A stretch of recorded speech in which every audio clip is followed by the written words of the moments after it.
Steve, you have grown up around NASCAR your entire life. Have you ever felt an aura or seen a backdrop like what we're seeing here? Rick, I can't believe this is real. It is so real. We are standing inside a world-class 12-turn road course that's set up in the middle of Chicago. You know, we talk about that each weekend in NASCAR racing is an event. Yeah. Now, this has gone to another level. Yeah, I agree. It's a significant event. You just look at all the people wandering through, all the different faces. Everyone's coming to see what's going on with this spectacle called NASCAR. A lot of these folks have never even seen a NASCAR race, and that is great to have all these new eyeballs on our sport. So excited to be here. It's a great opportunity for our sport.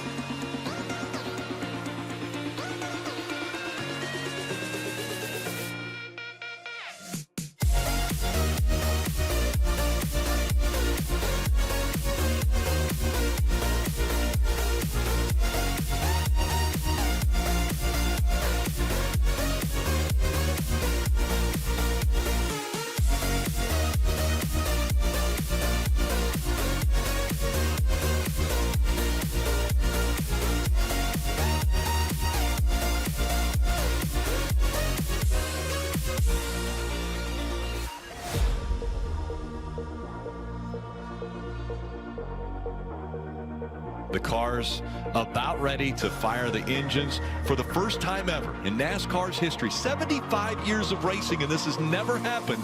They're about to race on a street course. And if you feel the anxiety, so don't the competitors, right? The street course was enough, but as a former crew chief, this was always the most pressure-packed time I can't imagine.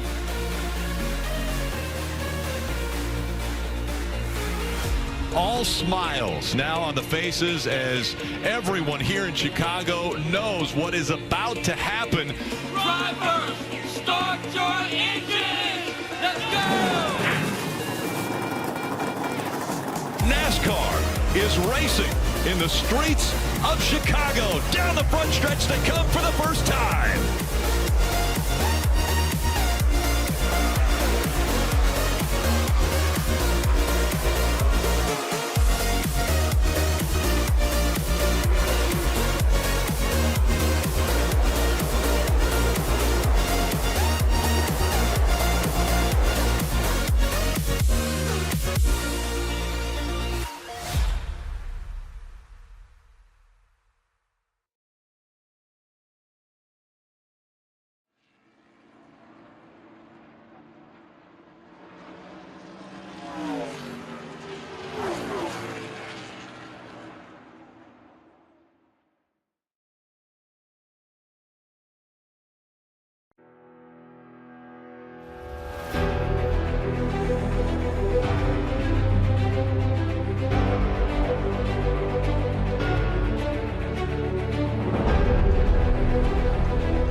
Live from iRacing's virtual Daytona International Speedway, we say good evening, sim racing fans, and welcome to Podium's exclusive coverage of the 2024 eRacing Association Omega Cup SpringBowl.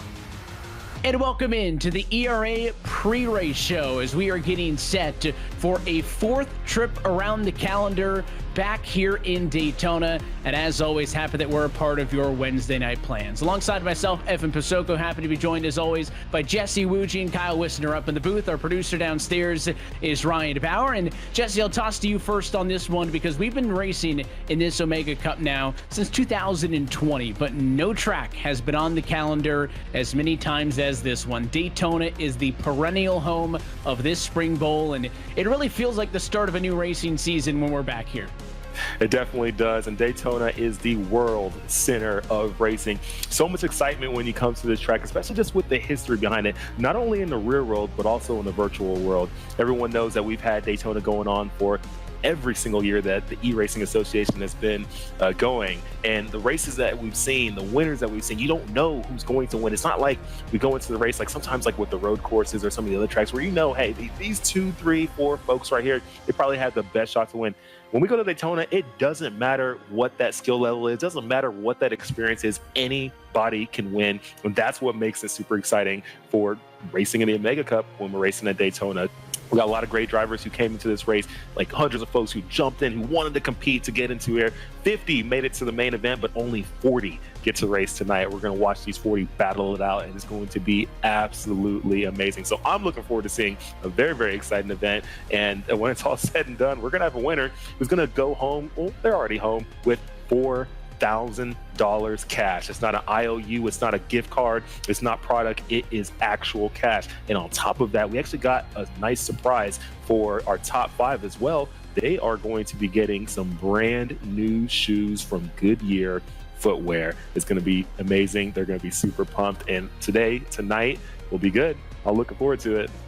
Yeah, a lot on the line. I mean, you talk about $5,000 overall purse, $4,000 to the winner, and then Goodyear Footwear coming on as the official sim shoe of the Omega Cup, going to go to the drivers in the top 5. I don't think they needed any extra incentive, Kyle, but there it is, right? The beautiful thing about this Daytona International Speedway, to Jesse's point, is anybody can win here. And we'll meet some of the drivers who will be competing on this 2.5-mile super speedway in just a few moments. But this really is the birthplace of NASCAR. It is the home of NASCAR early February through the speed weeks, and that's been here on the sim as well. There's been some big races here at Daytona all week long on the surface, the iRacing Daytona 500 included, but none of them paid $5,000 in the purse, and that's exactly what we've got tonight. This is super speedway racing at its best. It's pack racing. This track is absolutely phenomenal, and the energy that you get coming off of the cars while you're standing on the sidelines is unlike anything you will ever experience in your life. And the key here is the fact that you've got to work with people. You can't just do it by yourself, right? Drafting is a major part of every bit of this racetrack, but at the end of the day, it comes down to who makes the right move to get up front to win that big prize. Now, those Goodyear shoes, they're amazing shoes, and I think everybody's gonna love putting them on and jumping onto their sim with them. But at the end of the day, it's that big prize that everybody's going for. That is the goal. More than $65,000 in total prize money has been given away over the course of the 13 previous Omega Cup events, and another $5,000 on the line tonight. Tonight's race, 60 laps. It'll be 150 miles start to finish. Admittedly, though, it could be 60 or 160. You can't win at lap 1. You got to be in the game at the end. We will have 3 green-white checker attempts if needed at the end of the race, and there also is 1 fast repair available to drivers who get some damage over the course of the race. Fixed setup, I think, is another huge takeaway, Jesse. You can see so many people on the sim put in hours and hours of time on setups. Not the case here. It is an equal playing field from driver 1 through 40. It definitely is, and that's what I love about our events that we put on. We make it as even as possible because we know a lot of different skill levels come into this race. We got drivers that come in here who race in different professional series in the sim world, like the NASCAR Coke Series, and we have drivers who maybe have just only been on the server for maybe a year or so, right? So we have all different kind of skill and talent levels coming in, and we definitely don't want to put these drivers in a situation where maybe they have the best setups possible, and that's what's helping them win. We want to make it an even playing field so drivers can come in, they know that, hey, they're racing against the same exact car right next to them. All 40 cars in the field are the identical same cars. Now it's up to the drivers to use their skills, their brains, and their strategy to come basically give themselves a shot to win this race. Well, I mentioned we would meet some of the drivers who will be competing in tonight's race. You're taking a live look in at the warm-up session. Qualifying has ended. Let's talk with the driver of the 6 car. Cody Niegels was the fastest car in practice. Cody, you get a top 10 spot in the qualifying session. I see you doing some drafting practice right now. How are things looking?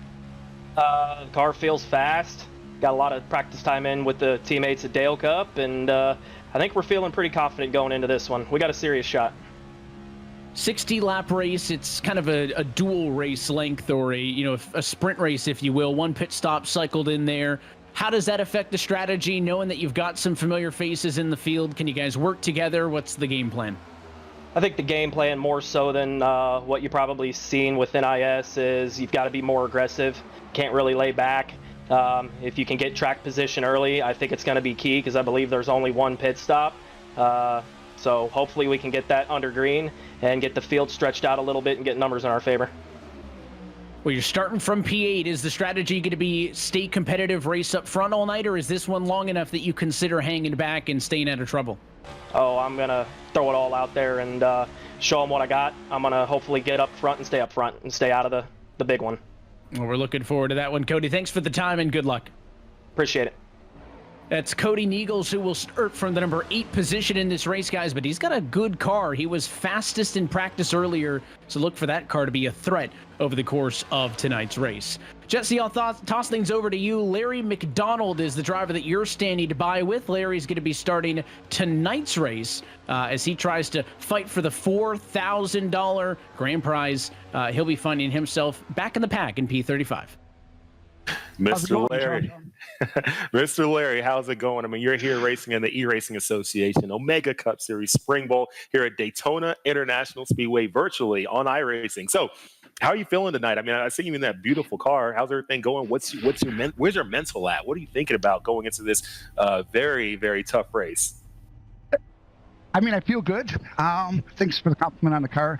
I expected I would have qualified better, to be honest with you, but I just got to shake it off. And I mean, I'm excited. I mean, these are some of the best, and it should be fun. Hopefully, we can get a lot of green and caution-free laps, and have a good race. Yeah, everybody's looking forward to something like that, but it's Daytona. Everybody gets antsy. Things happen. People start pushing. People start making aggressive moves. Wrecks start happening. I mean, how important is strategy in this race? Because you have to come in with some type of plan, and usually at some point in the race, that plan sometimes just gets thrown out of the window. Exactly, and I think the biggest thing for me is I asked my good friend William Price to spot for me, and he's been huge in the previous races he's done that, and I think that's going to be critical because he'll be able to take a lot of the stress off me and just keep me calm and just keep me focused, and hopefully we can get this car to the front. And as you work to get in the front, let's say at the end of the race you end up winning this race. If you win this race, that's $4,000 going into your pocket. What would money like that do for you? Oh, I mean, it would be big. I was telling the wife, we could go on vacation, go away for the weekend and, then get back at the grind. And, I know we got Road America coming up in May and, it's like it never stops, Most definitely. Well, hopefully you can get up front. Hopefully you can win that money, and hopefully you can take that wife on a beautiful vacation. So anything can happen. You're here at Daytona. You're here in the Omega Cup with eRacing Association. So many things can happen. You can have a good day. You can have a bad day. But at the end of the day, it's all about having fun. So good luck to you, and hopefully all goes well. Thank you. And thanks for putting the race on, guys. Well, that is Larry McDonald, who's going to be rolling off from the field in 35th position. And Kyle, I'll toss things over to you because you're standing by with Braden Black, who's back there near Larry. They may end up working together in this one. Braden, the cowboy hat and everything. You've got the exact look to make this happen. So tell us, what is your history on this iRacing? What brought you to this point? And now that you're here, what is your plan for today's race? So I've been racing for about, I'd say, 3.5 years on the sim. Like my iRating's not, I wouldn't say to the par of these guys in these races, but you know what? I'm gonna give them my all, and I'm gonna go try to win this 4K. So what's your plan for the race? You gonna sit back, wait for everybody to wreck, move your way through, or are you gonna go straight to the front and stay up front? You know what? That's a good thing about me starting in the back. I think. I mean, obviously, I was getting nervous there on the line. I was like, oh no, am I gonna get top 40? But we ended up getting it. So my strategy, I'm not sure yet. We'll just have to play it by ear as the race goes, and yeah. Yeah. One of the things about qualifying for these races is that it's so close. So even just making it into the show is an accomplishment on itself. I mean, it's down to the 10th from second place down to 30th place. So good job on making the show. Be there at the end. And thanks for being a part of everything. Tell me, what would you do if you win the prize money for today's race? Well, I'm still in school. I'm only 17 years old, so I'm going to probably use it towards a car, to be honest. That is awesome. I sold my car, so looking for something else, so that would definitely help. So use the money that you win from virtual racing to get back behind the wheel of an actual car. Sir. Fantastic. And, last thing here, I'm gonna put the pedal to the metal until I see God or the checkered flag. That's awesome. Thanks, man. Yeah. Good shit. Well, he's got the Daytona 500 flag behind him on the wall, so he's going to be looking for a little bit of the Daytona magic in this one. Big thanks to all of our drivers for chatting with us. That was Cody Neagles, Larry McDonald, and Braden Black. And what that's going to do is do it for us with the ERA pre-race show. We are about ready to drop the green flag on the first race of the 2024 calendar. So let's go trackside and get opening ceremonies underway, starting with Jared Ashley performing our national anthem. Oh, say, can you see by the dawn's early light what so proudly we hailed at the twilight's last gleaming, whose broad stripes and bright stars through the perilous fight, o'er the ramparts we watched, were so gallantly streaming, and the rocket's red glare, the bombs bursting in air, gave proof through the night that our flag was still there. Oh, say does that star-spangled banner yet wave o'er the land of the free and the home of the brave? And now for the command of fire engines, please welcome former WWE superstar Ted DiBiase Jr. Ladies and gentlemen, boys and girls of all ages, sizes, backgrounds, Ted DiBiase Jr. here, former WWE superstar, coming at you tonight, coming in hot, and it is my honor to get this party started tonight. I'm ready to see who's gonna take home the money. So, without further ado, drivers, start your engines!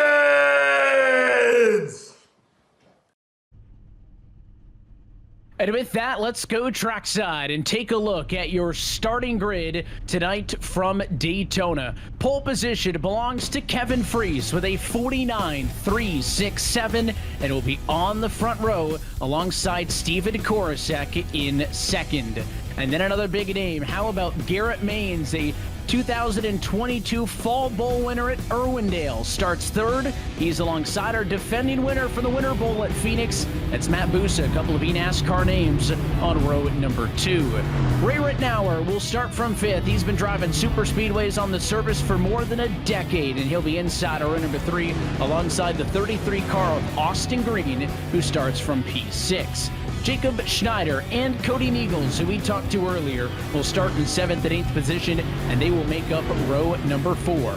Back on row number 5, in number 9 spot, it is Zachary Lima driving the 30 car, and the 04 of Matthew T. Lee starting in 10th. Back on row number 6, it's Garrett Conrad starting 11th position, and Matthew G. Baker in 12th. P13 tonight goes to Michael Sturgill. He'll be joined by Junsa Lim on row number 7 in 14th position. Logan Clampett has won a big race or two, but he is yet to win an Omega Cup. He starts from 15th spot, and David Sheets going to be alongside in 16th. Sean Conklin will start from the number 17 spot tonight ahead of Jordy Lopez, more of the eNASCAR talent in the field. They make up row number 9. And on row number 10, the 21 of Patrick Gitter will start 19th, and Malik Ray will start in the number 20 spot. Somebody else who's won a lot of big money races, but is looking to win one of these on a Wednesday night.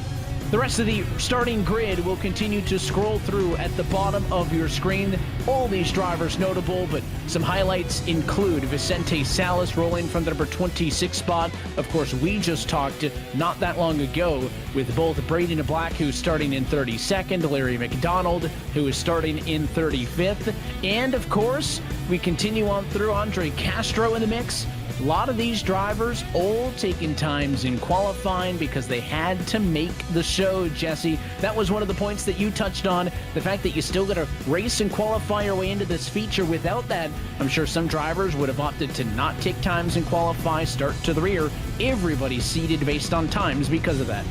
Well, it's just crazy to look at these qualifying times. I mean, my jaw's like just dropped watching. I mean, if you look at the entire field is separated by, what, 0.05, 0.06, something like that? I mean, if I do the math, but I mean, that's not much. I mean, like less than a tenth of a second, the entire 40-car field is spread. I mean, that is just absolutely crazy. And that just shows you the level of talent and skill that is coming into these events. It's unreal. I mean, these drivers are really, really good at sim racing. And we have some real life racers in here, people who race late models, ARCA, even NASCAR Xfinity Series with Andre Castro. So it's really cool. Now we got these in-car feeds, actually in-house feeds, watching some of these drivers do their thing and looking at their expressions on their faces. I mean, some of these guys are really focused, some of them are super chill, some of them get angry, you name it, but it's really cool to just watch this and just see how much this has progressed. We're going to be coming to green pretty soon. Things are about to get wild, and I am here for it.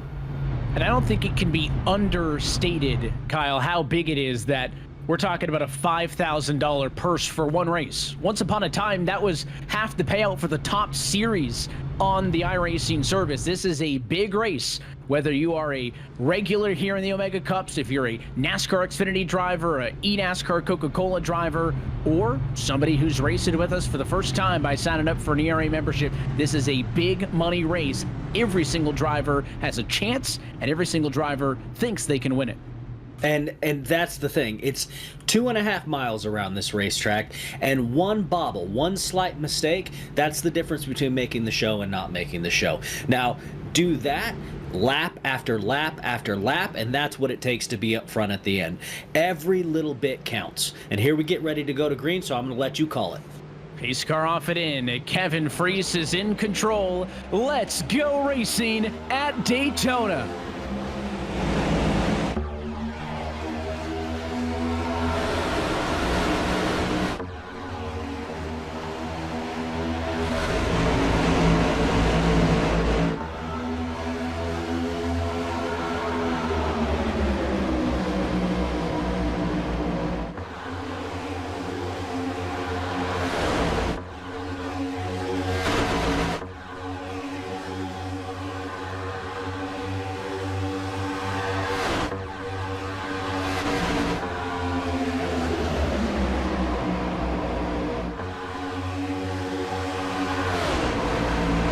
drivers are dicing it up already.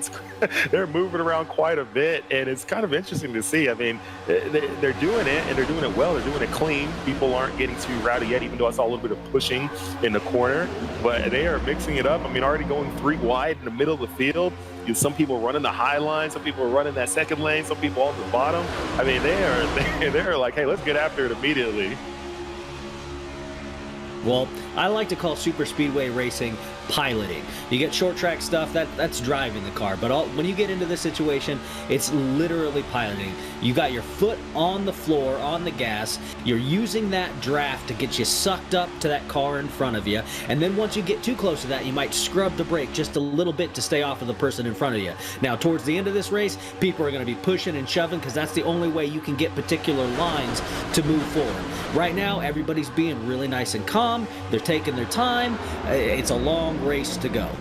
And Kyle, you know what? You actually bring up a good point there when it comes to this super speedway racing. We get this amazing camera angle just to see how much these cars are moving around for everybody out there watching this. And they say, oh, you know, NASCAR, you just turn left and it's real easy. It's not. Watch how these cars at almost 200 miles per hour are moving around on the track as they start, as they try to find their place in line. They try to find their place in the circle of life. But Kyle, I was bringing it up. You mentioned dragging the brake, right? People think, okay, when you got to get off the other car, when you're trying to back up so you don't hit them. Some people think you just lift, and that's just not what you do. You have to drag the brake because when you lift, you end up losing momentum, and that could cause you to lose the draft or have everyone behind you in line check up. So what's your thoughts on that? Well, it's about RPM, right? You got to keep that motor at top RPM, and as soon as you let off, you lose that momentum because that RPM is dropping, and it takes time to get back up to it. So instead, you keep that foot planted on that gas pedal, and then you just drag that brake just to slow down that momentum so you don't run through. Oh, we got a wreck! We got a wreck! Oh, goodness. It was on the backstretch. Wow. Some of them are taking the bus stop at 150 miles an hour. Conklin is one of the drivers involved. Looks like Doherty also there. You see Kyler Wynn has screeched to a halt, and it is an early yellow for a start, guys, that wasn't too crazy, right? There was a little bit of 3 wide, but not a ton of it, and it's all it takes, just a little bit of discombobulation. I don't know if the 54 was trying to go high, but Conklin somehow ended up moving up into the 43. They kind of just met each other. Watch those two off of 2. Yeah, I watched to see what happened here. Oh, yeah, he just wasn't clear. He wasn't clear. He got up a little bit. He's moving around. Once again, these cars are moving around. All the air that's happening, all the dirty air, that turbulence happening in the middle of that pack when you start getting into that point, it moves these cars around, and people are trying to find their way, and just all it takes is that little bit of a wobble. You get into somebody, and then that's it. I mean, these cars are very sensitive at these high speeds. You can't just get up into people. Now, on a short track, you can bump like that, and you'll be completely fine. You can save the car. But at, almost 200 miles per hour, maybe 200, it's not going to work. Well, think about it when you're traveling down the highway at 75 miles per hour and you pass a big 18-wheeler.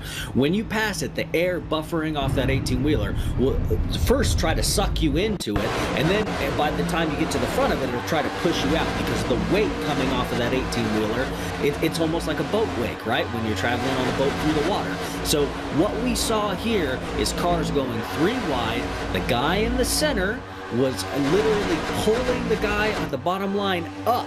So you think, oh, he just moved up there. He turned his wheel up there. Well, no, that was the air sucking them up into each other, and they didn't react in time, and this is the consequence. Well, you know what? They are in Florida, the land where 18-wheelers go about 90 miles per hour on a highway. So it might be a little bit different. Can confirm. Yeah. About half the speed of this, but still pretty good. And I was going to say, for all things considered, for Daytona, that probably could have been a lot worse. There was kind of a secondary pack that had trailed off of the leaders a little bit that came in pretty hot, and unfortunately, I think it might have been Larry McDonald, who we were talking to earlier in the McDonald's machine, fittingly, who got a little bit of damage late there. But I saw that second pack of cars coming, and I thought for sure we were going to wad up another half a dozen, and that was not the case. And you can see the little bit of front-end damage on that Ford Mustang that the 80 car is going to get repaired. A couple of cars down pit road, in fact, about a dozen total. Again, most of them for some minor damage repair.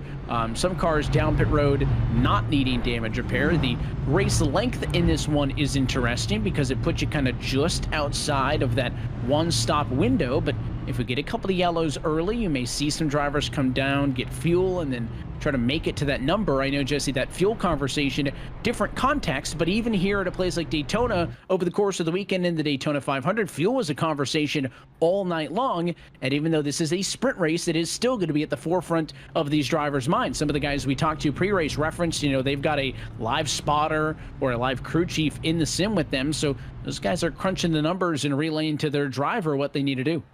Everybody's got a little napkin with them, and they're writing down the numbers. Like, okay, if I have this much fuel, then how long can I go, right? And we start throwing these cautions in. That affects your fuel strategy as well. If we went green the entire time, your fuel strategy is one way. You start going green for, let's say, 2-3 laps, and then yellow, then 2-3 laps and yellow. All of a sudden, that changes everything. So, yeah, these drivers are going to be having to do this complex math problem, right, to see exactly what's going to happen. That's the cool thing about sim racing. It's not a video game. It's not just, plug it in and just go and just whatever happens, happens. There is real strategy, real calculations, real math, real engineering. I mean, this is it's iRacing and it's a virtual reality simulator, but it also is really a STEM type project, right? I mean, there's a lot of STEM in this. You got science, technology, engineering, math, all that goes into it to be a racer on here, and you apply the same things to real life as well. That's why I love being on here. That's why we love putting on these events. Well, the driver's using a brief opportunity to kind of take a breath, stretch it out, and get set to go again. We talk about how open-ended the sim is, and Kyle, just from these angles alone, you can see how different everybody's at-home setup is. It can be just a entry-level wheel and a pedal set and a single monitor, or you can kind of go what we're seeing in the top left. You get a Formula-style rim, the RGB, the LEDs, looks like triple monitors there as well. There are so many different variants of how you can set it up. You got the stock car wheel right down the middle there. Now, I'll tell you, all these setups will pair best with Goodyear sim racing shoes. But aside from that, everybody can kind of customize their setups accordingly. That's one of my favorite things about the sim. Well, and that's the thing about the fixed setup with the stock cars, right? Like, everybody has the exact same setup in the car that they have, but the wheel and pedals do make a difference in how you tune them and how you adjust them. And these guys who've been doing this a very long time, they take every little bit to be able to get it adjusted to the right fit and feel. But I've seen guys on entry-level wheels go out there and win races, and as well as guys who spend quite a bit of money on all the different perks and whatnot. But a lot of times, that also is just about immersion in comparison to actually gaining you speed. But the more it feels real, and a lot of times, the better off you're going to do. Restart coming up this time. Still 53 laps to go. Green flag back in the air. It is up front, race leader for Kevin Freese.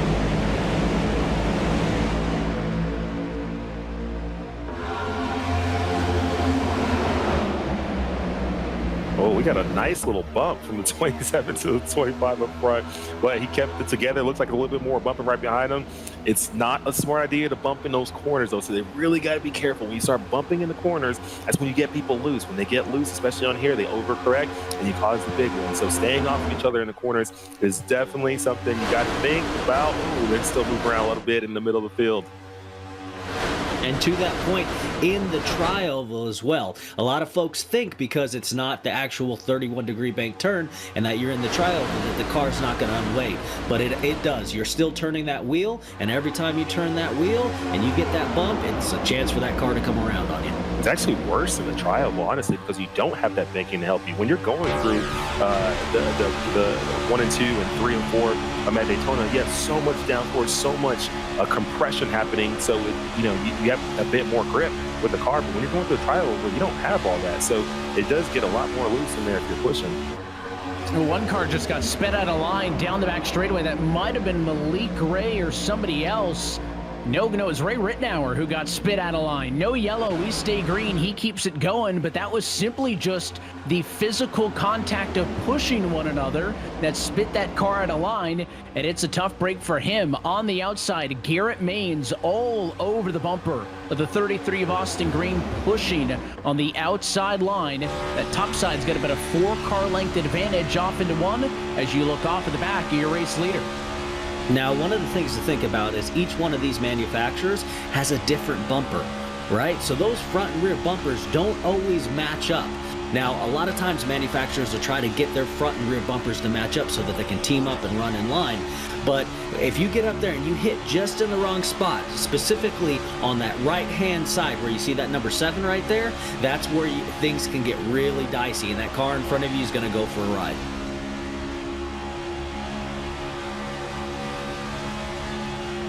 There's the onboard look with Matthew Baker. You've got the live in-sim in home. Nice move. Right, yeah, big swing to the inside up the road. That was the 6 car. Cody Neagles going to the bottom, and now the 62. Another one. Matt Busa sees the speed on the bottom, and he wants to go. So now Neagles going to push Busa, and they're going to try to give that top side a run for their money. Now there's another car up the road, Larry McDonald.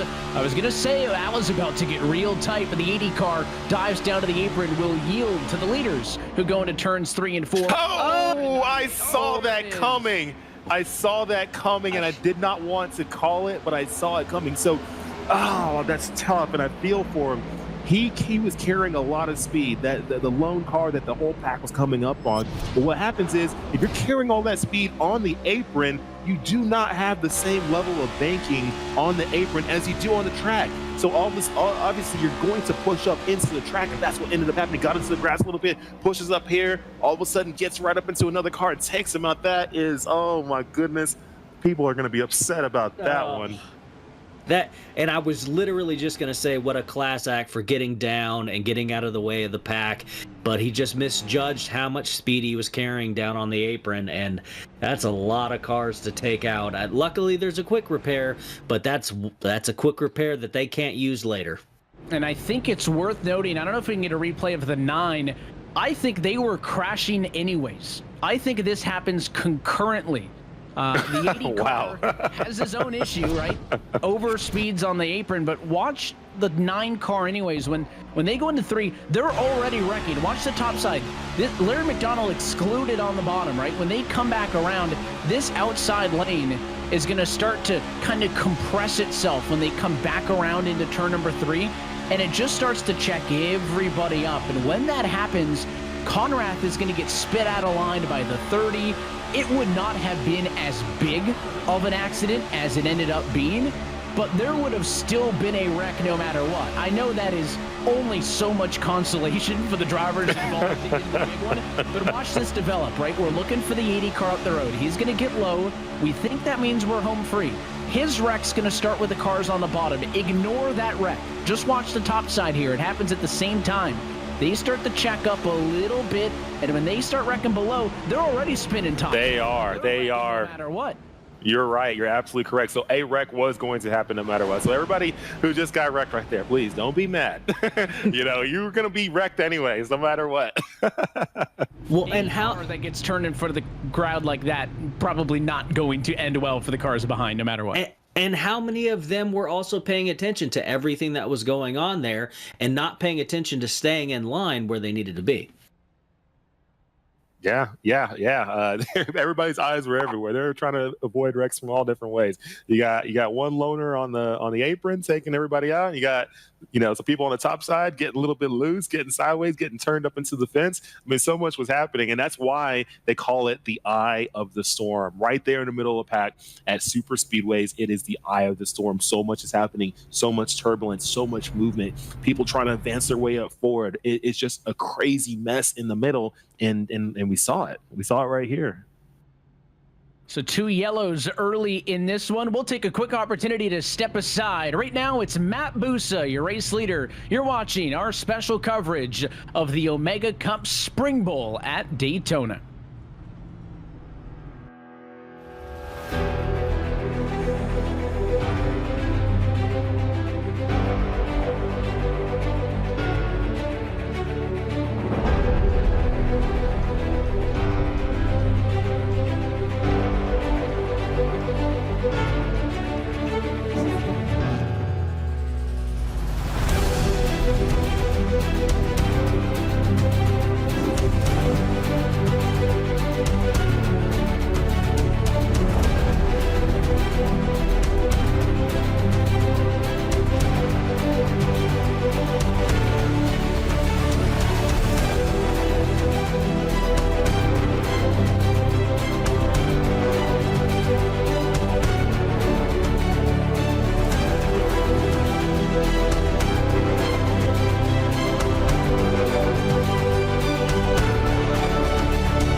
And back live at iRacing's virtual Daytona International Speedway, getting ready for a restart. Two quick yellows in this Omega Cup Spring Bowl. Has a little bit of pit strategy entering the conversation. Almost 30-something cars came down and pitted under this most recent yellow flag. They'll line up from 9th on back in May.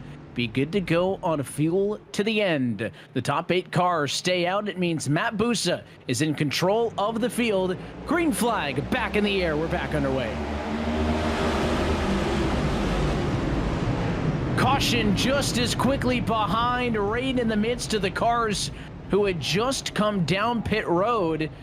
And I think they checked up going through the restart box, and it was a messy accordion that kicked the 71 car into the outside wall, guys. I think that started by Darrell Young, and it's not that Darrell Young was the guy who did something wrong. Just all it takes is for one car to check up, and you'll see that accordion, and he ends up in the outside wall, and a couple others pile in.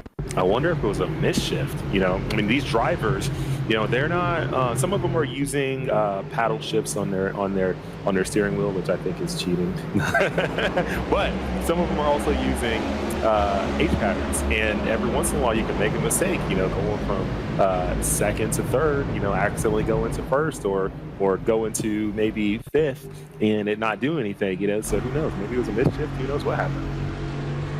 Yeah, it definitely looks like the according effect of some sort, but every time we cut to a shot, it's literally the car just out of frame. No matter how far you go, that's stacking it up. So I'm not sure how far forward it was that people were starting to get into each other, but as you see from here, I mean, there's nothing you can do. Everybody's getting on the gas to go, but the line doesn't go. That one a lot less severe than the accident we just had prior. That one's going to be a little bit of damage here, a little bit there.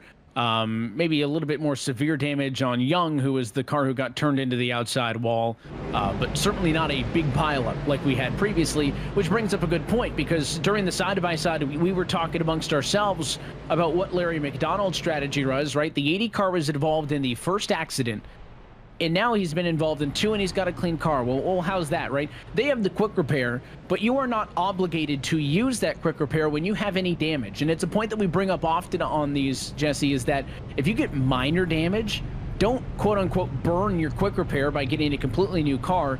Actually sit in the box, let the sim work on it, deal with a bit of a damaged car, and keep that quick fix in your back pocket. Now, if Larry had taken his quick fix after the first yellow of the night, well, that big pileup would have ended his night. Instead, he's got a clean race car. He's still got a shot. The mulligan is now gone, but that is good asset management, I would say, saving that quick repair. So if you're a driver with minor damage, I would not rush to pit road to burn it. I would get some of the damage fixed, try to deal with it, and then use it later on. Exactly, and depending on the track that you're at, whether it's super speedway, intermediate track, road course, short tracks, some tracks are very friendly to damage where you're still okay, and some tracks are not. Here at Daytona, it just depends. If it's something that was a lot where it's really going to affect your speed, you just might have to use it early. But if it's not that much, you're like, hey, it might be a little bit slower, but I'm not going to be that much slower. And as long as I just stay on the bumper of the person in front of me, then you'll be able to keep up. As long as it's like that, then just, don't burn it. You got to have some strategy. You have to understand, even though it's a 60-lap race, it's somewhat of a long race. You got to just be smart, because more wrecks are going to happen, more damages are going to happen. You might just need to save it till the very last second. Be like, okay, now I got to use it because there's no way I'm going to keep up with the pack.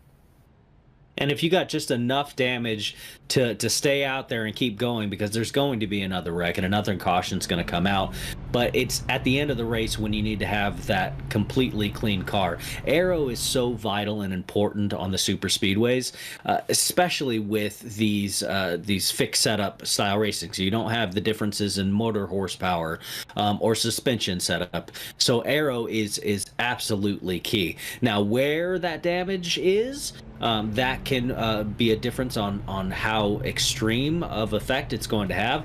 But anything on that front nose, anything that affects that rear spoiler, anything that affects the side force on the rear quarter panels, that's all going to make your car have more drag and pull you back. But when you need that clean car is when you're getting for 5 to go, 2 to go. When you're racing for that win, you need to have it as slick as possible to get up there to the front.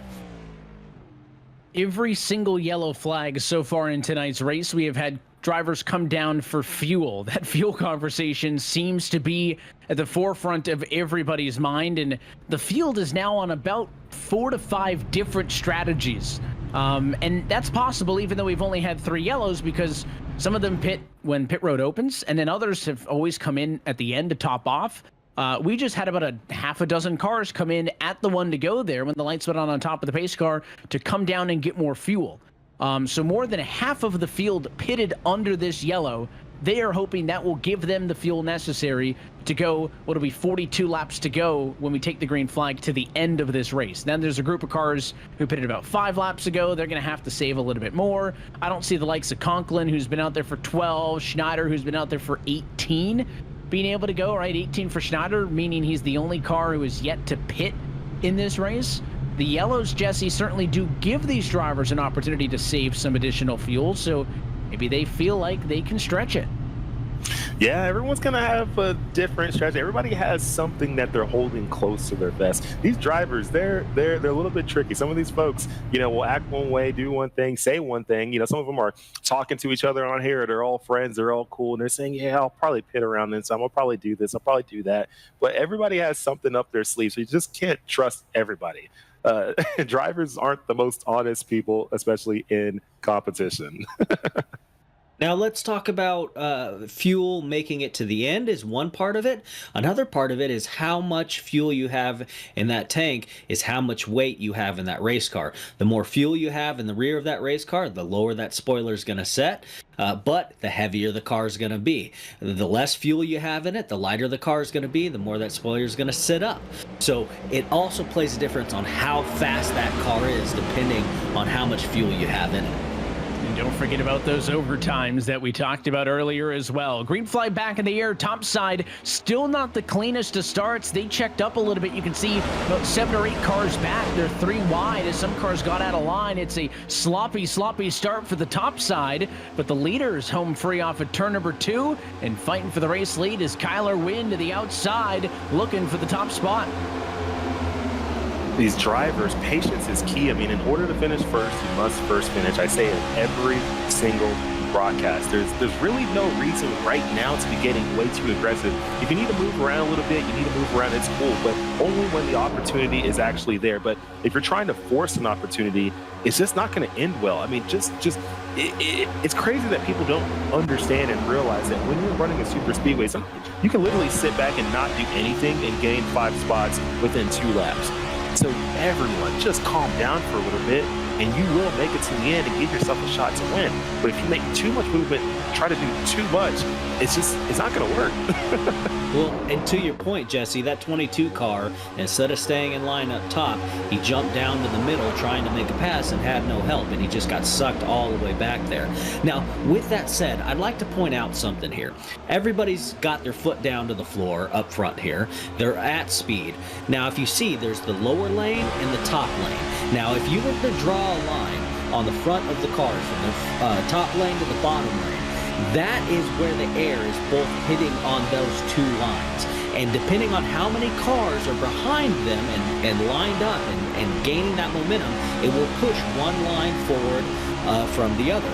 Now, when that happens, that weight changes on the particular line that's further ahead. And that could actually draw back the line that's on the bottom. And if they team up, they can move back forward. So what you're going to see is a lot of guys trying to play the game of one line moving forward and the front guy in that group jumping down to the other line that's moving faster. Like, for example, here, I think that's the 54 that's up front. He's down below. You're probably going to see him, if he's smart, jump up to the top as quick as possible. Oh, well, he got past. So as you're doing it, watch them move between the lines to be able to hold their position as best as possible. It's very interesting watching that. As you're explaining it, we're literally seeing it right there in front of our eyes and how the air is affecting these vehicles and how each line is moving up, moving back, depending on what people are doing. Because everybody is so impatient that they're not willing to all just work with each other. If about 6 or 7 or 8 cars in line just work with each other, I'm like, hey, I'm not going to try to pass you right now because I can't win the race on lap 22. But if we just work together, just sit right in line, we stop pushing each other, we stop moving around, we stop trying to pass each other, all of a sudden your lane will move up, and you'll just keep moving and moving and moving while everybody else is just throwing each other around, moving around, trying to pass on the outside, the inside, trying to make these crazy moves. Just stay in line, and you will take your group up to the front. And then at the end, then you can be like, hey, I don't have any friends anymore. It's time to go. You see Garrett Maines there. He moved to the top side, saw the run coming, and then Sean Conklin saw what he was doing, jumped right up, got in front of him. Everybody wanted to go to the top side. Well, now the place to be, the bottom, because the bottom's got the run down the backstretch, and that's going to give the 16 of Brock Westerland the nose in front as they head off to turn number 3. So that constant dance, top side to bottom, is going to continue all night long. And a bit of 3 wide on the right-hand side of your screen there. That's the 25 of Kevin Freese, who gets cycled out. The 90 machine behind him, but Jordy Lopez put him 3 wide, passed him up, and 3 wide's going to drag those cars backwards. See the 3 wide about 9 rows back? It's going to slow them down compared to these leaders who are only 2x2. Holy moly. 3 wide back there.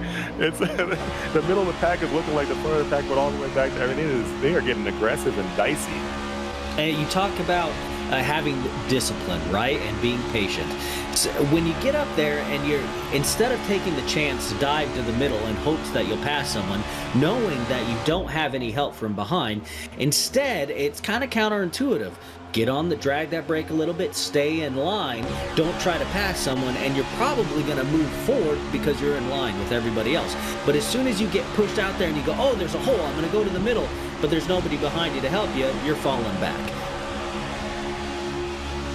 There's a look on Chase Pierce's machine. He's got the stock car wheel. As you go on board with him, he's got a front row seat of all of the chaos happening up the road, and part of the 3 wide. There's nobody in the middle, right on cue. He drops to the middle, wants to get under that 35 car in front of him. Can't get the draft he needs, goes back up topside, and will try it again. That's going to be happening all night long. Take advantage. Which lane's better at any given time? And in the blink of an eye, we go from 3 wide, 7 rows deep, to only 1 car being in the middle of the 3 wide, and that's going to drop the 30 machine way back. Ton of spots lost there for Zachary Lima as he went back, and now we reset and see who's giving the car to go to the middle next. Most of your leaders 2x2, and again, the fact that this race is so short and the fact that these early yellows have a lot of these cars thinking they can go on field at the end of the race, we're not going to have that portion of the race where they just lock in and log laps. That's just not going to happen tonight. Nope, it's not. They're all trying to make decisions right now. They're trying to figure out, hey, I got $4,000 on the line, and I'm about to possibly win that here in about 34 laps. So, yeah, they're making decisions right now. Nobody's waiting. Nobody's chilling. They're going. We can clearly see it. They're all going, which makes for a very exciting show to watch. But the most secure idea in elite strategy is to just stay a little bit more patient. It's not long. I know it's not a long race, but it is long enough. You're not going to win right now. Just stay patient, stay in it. It'll be okay. Some people are going to knock themselves out. Just stay with it. Work with a few buddies. Just stay with it. Be smart, and I promise it will end very well for you. That middle lane is forming up. They are deciding to go that direction, and it's actually they're moving up really quickly.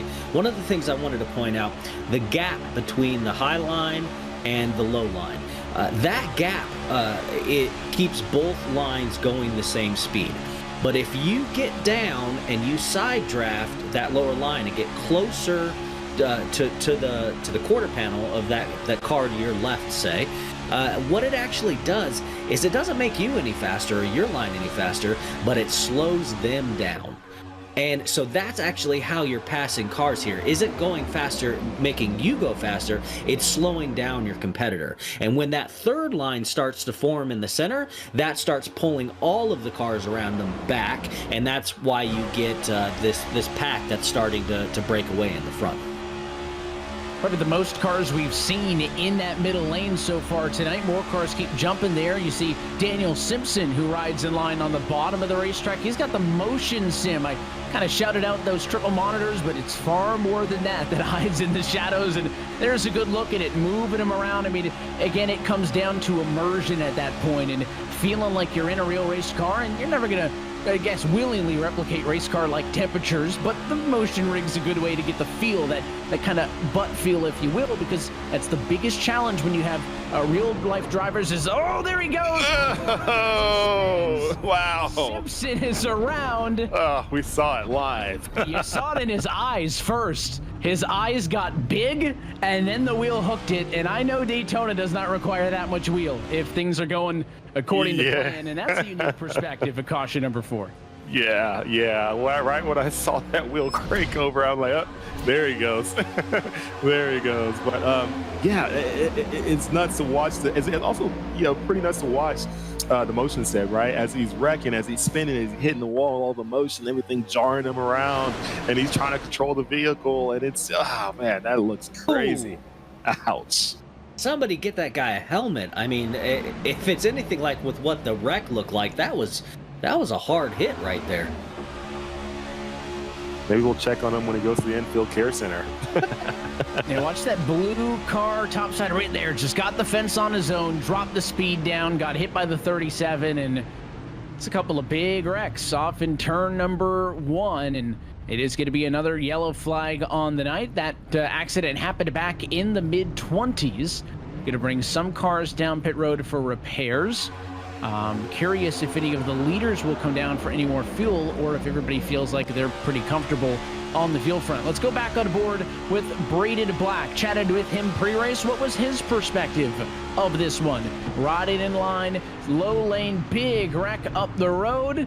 Hard to see through the sun and the smoke, and in the end, on the binders, that's how you do it. Didn't get hit from behind, kind of tiptoed his way through, and then in the end, yeah, all things come to an end in Daytona, but certainly put forth the effort to hang on to it. And let's get a word with Braided Black, who is involved to some extent in that most recent yellow flag on the night. And Kyle, you talked with him pre-race, so let's have you chat with him. Braden, give us your perspective. What happened there?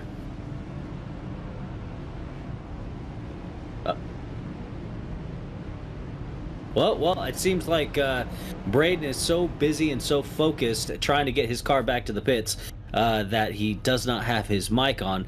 But one of the things I noticed with what was going on, he was backing it down and doing everything he needed to do to avoid that wreck, and it was just at the last minute when he got barreled into.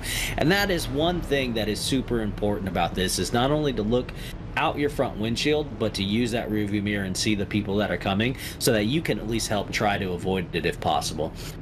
But as soon as we get him back up on, we will check in with him, and we will get his perspective on how that...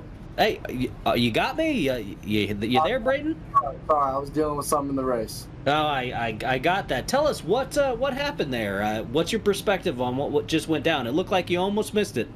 Yeah, I mean, I'm pretty sure I got lucky there. I mean, I think I missed it for the most part, but yeah, I'm just looking to stay in the back here for the next I don't know, maybe 15 laps, 10 laps. Let it all happen in front of me, and then maybe have a better shot at it. Do you have an actual spotter helping you out today, or are you just using the software? No, I'm not even. I just got the iRacing spotter. I don't even pay attention to it. I just do it myself. There you go. Head on a swivel and pay attention to everything around you. Good luck out there, and I'm looking forward to seeing what you're able to do towards the end here. Appreciate it. Thanks. Well, you do got plenty of virtual mirrors in the sim, which can help. I know that it is certainly much nicer, Jesse, when the sim gives you a floaty to virtual mirror that's crystal clear and it's not shaking and there's not sweat dripping through your eyes.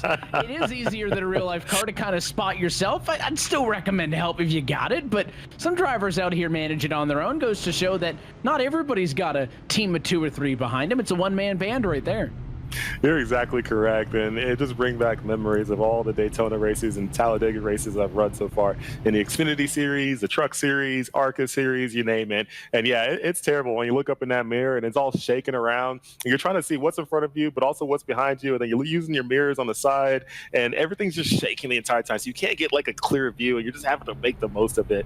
And then also at the same time too, your feet are burning on the floor of the car, but these drivers, who are racing on the sims, they don't have to worry about their feet burning burning, and they don't also have to worry about having uncomfortable shoes if they have Goodyear footwear shoes. And speaking of Goodyear footwear, we have a cool opportunity for anybody who's watching this right now. You can head to Goodyear Footwear's website and you can order your own pair of Goodyear footwear shoes. They're great for driving, walking around, or doing whatever you do. I even got multiple pairs. I wear them going out with my street cars. I wear them going to a track. I wear them going anywhere. I mean, it is a really, really fun time. But just go to their website and use the code ERA Omega Cup Flash. ERA Omega Cup Flash. That is your discount code to get 35% off of a new pair of Goodyear footwear shoes. They're amazing. They look really, really good. They're comfortable, and you'll absolutely love them. 35% off, Jesse? That's awesome. That's a big amount off right there.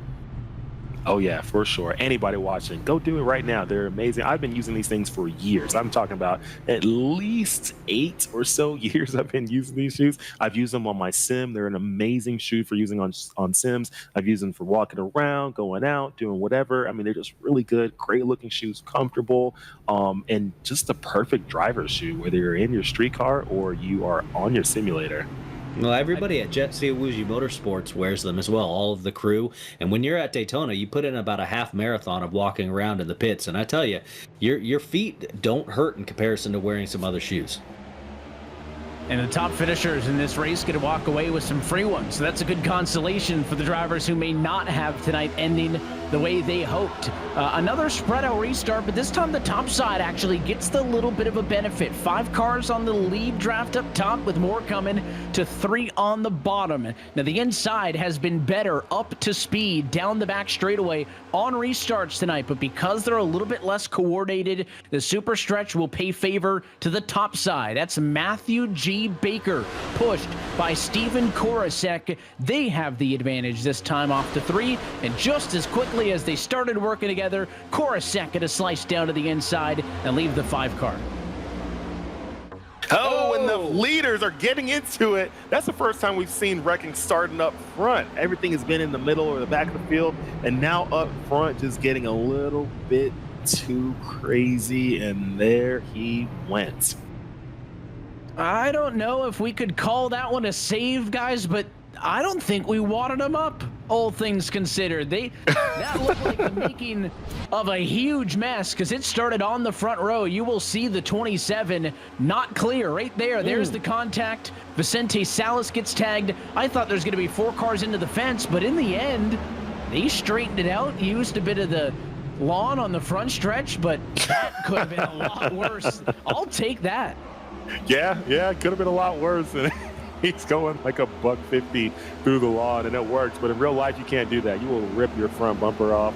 You will end your day. You're trying to go that fast through the lawn at Daytona International Speedway. And I'm not sure if he made a right turn trying to block the upper line, or the 2 cars behind him, that 12, as it was just as he got to his rear bumper that all of a sudden that car shot right. So I'd have to get a closer look to see if that was actually him not being clear and just trying to get to the top line, or if he actually got pushed up there.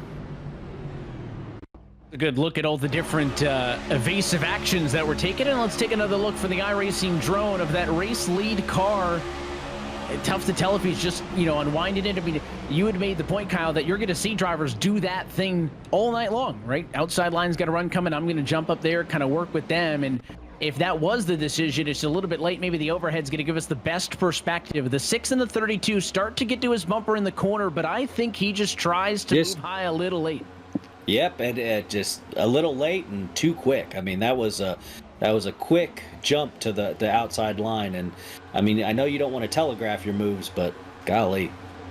Even if they wanted to lift and cut you a break, there was no time. Nope.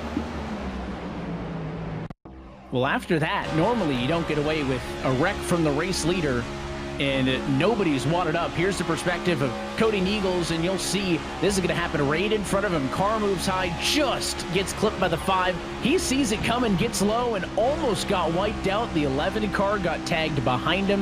That was Malik Ray who gets a little bit of damage. But again, when it's all said and done, not a big mess on the racetrack. This yellow will bring us past halfway home. in this Omega Cup Spring Bowl at Daytona. There's another perspective on how close he was to getting involved in it. And the goal camera angles are awesome. The goal is to slide across the Daytona symbol after you've taken the checkered flag, not at halfway. Well, they're just mapping out their celebration for a little bit later. Minor damage, so these drivers may not even need to burn their quick repair for that, but a lot of cars down pit road under this yellow to get a little bit of service. Well, since we are past halfway, we'll take another opportunity to step away. We'll go side by side so you don't miss a thing, and when we come back, looking for a restart inside of 25 laps to go, but it's Garrett Maines leading at Daytona. Steve, you have grown up around NASCAR your entire life. Have you ever felt an aura or seen a backdrop like what we're seeing here? Rick, I can't believe this is real. It is so real. We are standing inside a world-class 12-turn road course that's set up in the middle of Chicago. You know, we talk about that each weekend in NASCAR racing is an event. Now, this has gone to another level. Yeah, I agree. It's a significant event. You just look at all the people wandering through, all the different faces. Everyone's coming to see what's going on with this spectacle called NASCAR. A lot of these folks have never even seen a NASCAR race, and that is great to have all these new eyeballs on our sport. So excited to be here. This is a great opportunity for our sport.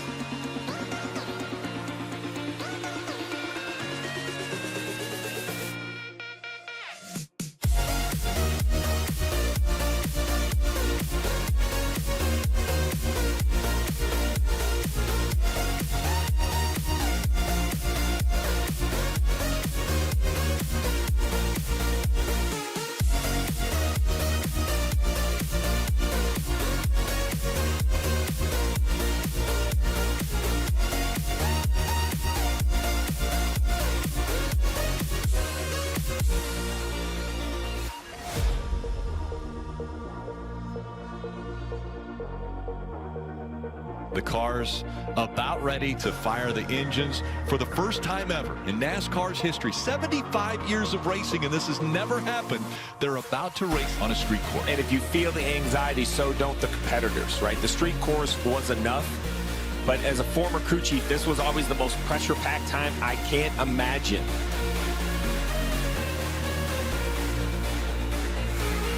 All smiles now on the faces as everyone here in Chicago knows what is about to happen.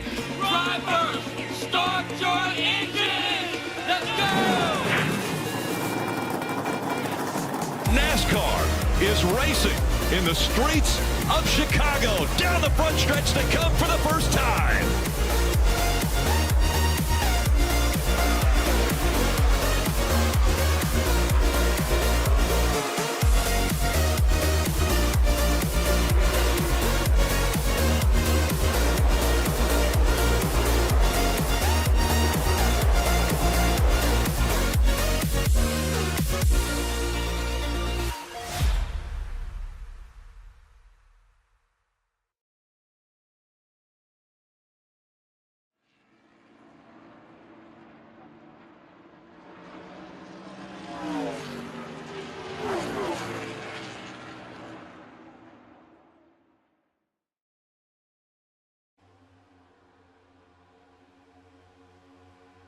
Back live and under green flag conditions at Daytona. Close it in on 20 laps to go in this ERA Omega Cup Spring Bowl. Side-by-side racing up front for the race lead. One of the cleanest restarts we've seen in a couple of goes around means it's even inside and out. But as they come back through the tri-oval, advantage to the outside for Garrett Maines, guys, a familiar name here in these ERA events. A previous race winner back at the Fall Bowl in 2022 at the Irwindale Speedway.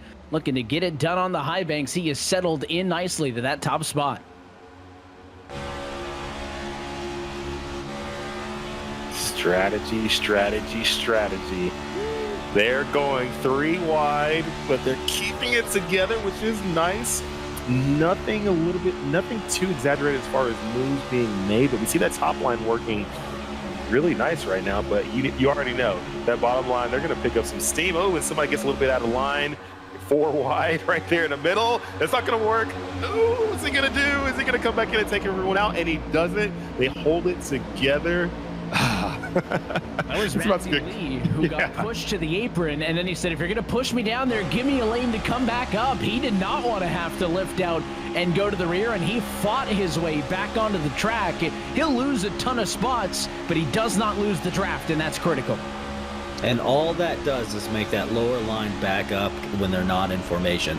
And from what I can tell, whether it's the setup that's in all of these cars at the moment, but that high line is what's picking up all of the speed. But here's the thing, the low line, that's where you want to be to avoid everything, because when the wrecks happen, all the wrecks go to the outside. They travel with momentum up to that wall. And so if you're down at the bottom, you may have a chance to avoid it. But if you're at top, you're just a sitting duck.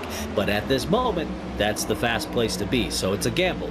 Which way do you go?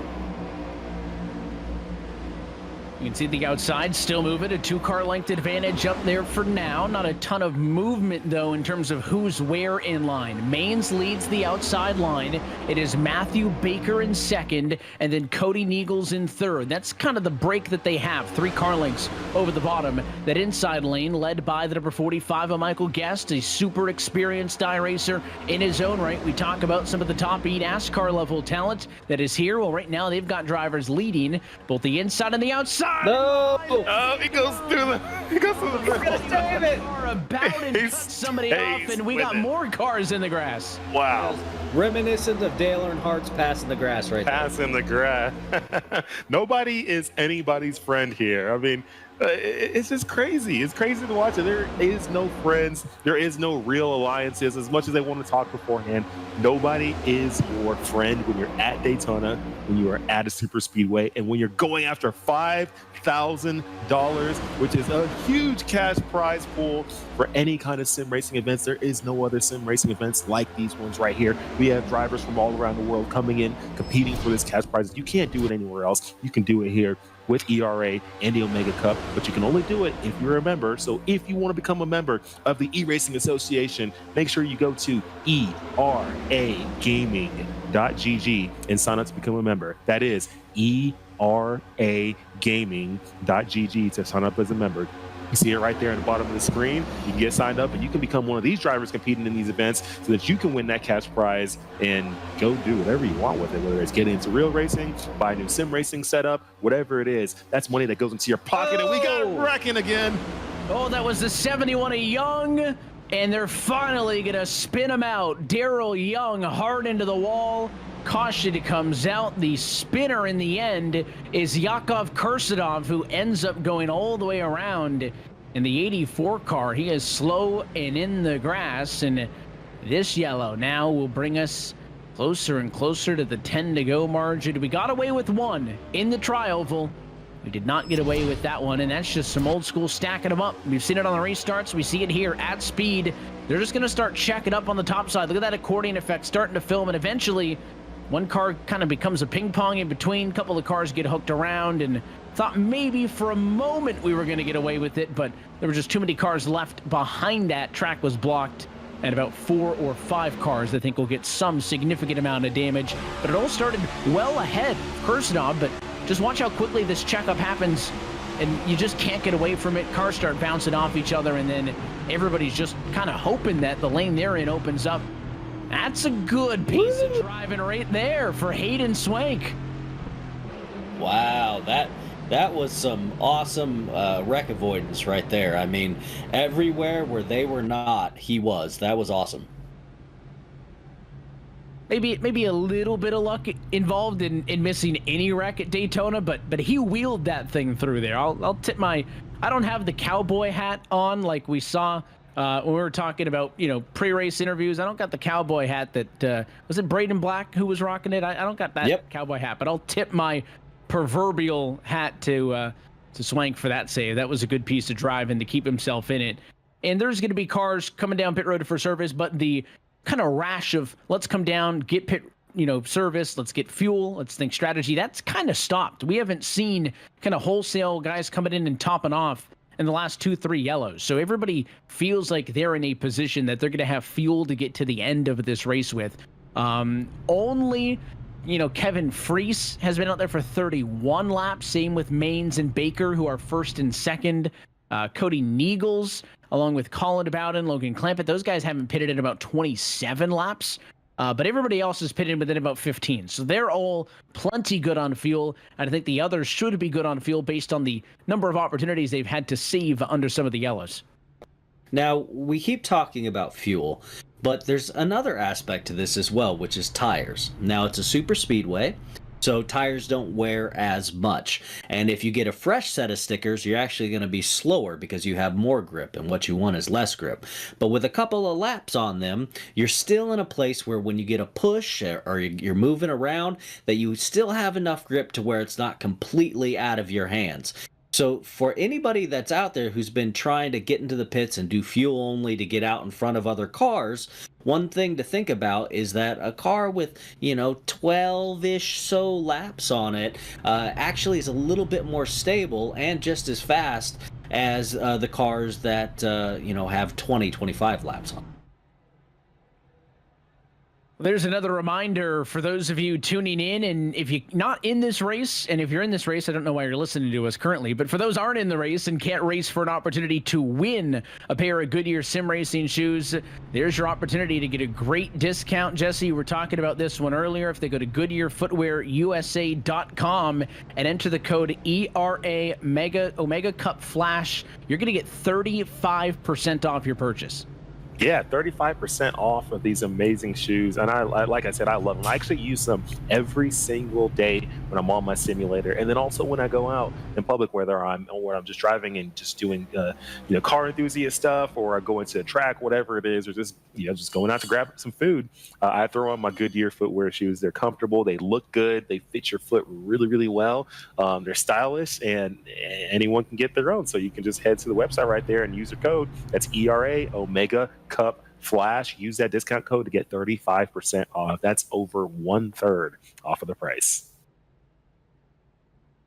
We talk about some of the sim racing hot takes in terms of your setup. I know, gloves, no gloves, monitors versus VR headset. Another one is shoes or no shoes, right? And I think a lot of the people could be swayed to join the team shoes side of that debate if they had some custom-built Goodyear sim racing shoes, because I promise your tennis sneakers aren't gonna do you too well, even on the sim pedals. If nobody's got a proper racing boot, then they're gonna simply opt for the socks or barefoot, which is a popular choice. So I got some family members checking in on some of our drivers as well under the yellow. Some are trying to keep some heat in those tires. This is it. I mean, we may, I think more than likely, may still have some restarts in this one, guys. But we're coming to a 15 lap to go restart. There is no more saving. And Jesse, I know we always say to finish first, you must first finish. I think we're at that point, right? I don't think many drivers can afford to play it safe. There's a long 15 laps, but I don't think these race car drivers are thinking, conserve anymore. You know what? When I finished 11th at Daytona in the Xfinity Series back in August of 2022, I remember my crew chief telling me they're not done wrecking. And it was around this time, with 16 laps to go, he told me they're not done wrecking. And you know what? They're not done wrecking. See if we can make it to the end. You'll cross your fingers. 15 laps to go. Here we go. Green flag back in the air. Control car, the 2 and Garrett Main's going to bring us back to speed on the bottom. Already 7 rows back. Couple of cars looking 3 wide. It's Colin Bowden and the 43 car Kyler Wynn. Now more cars going to go up to the 3rd lane. The worst thing you can do is get out front there and get too much of a gap, because all of those cars are just going to freight train by you. Now, he was lucky enough to hold them back and get in line on that top line, but look at the bottom line and the middle line. If they don't form up quick, that top line is just going to control this race. What started as 2 lower lanes and a 3rd lane quickly turned into some 2x2 with everybody eventually going topside. And look at this move. Oh, big block. 41's into the outside wall. The 43 cars in. They saved it.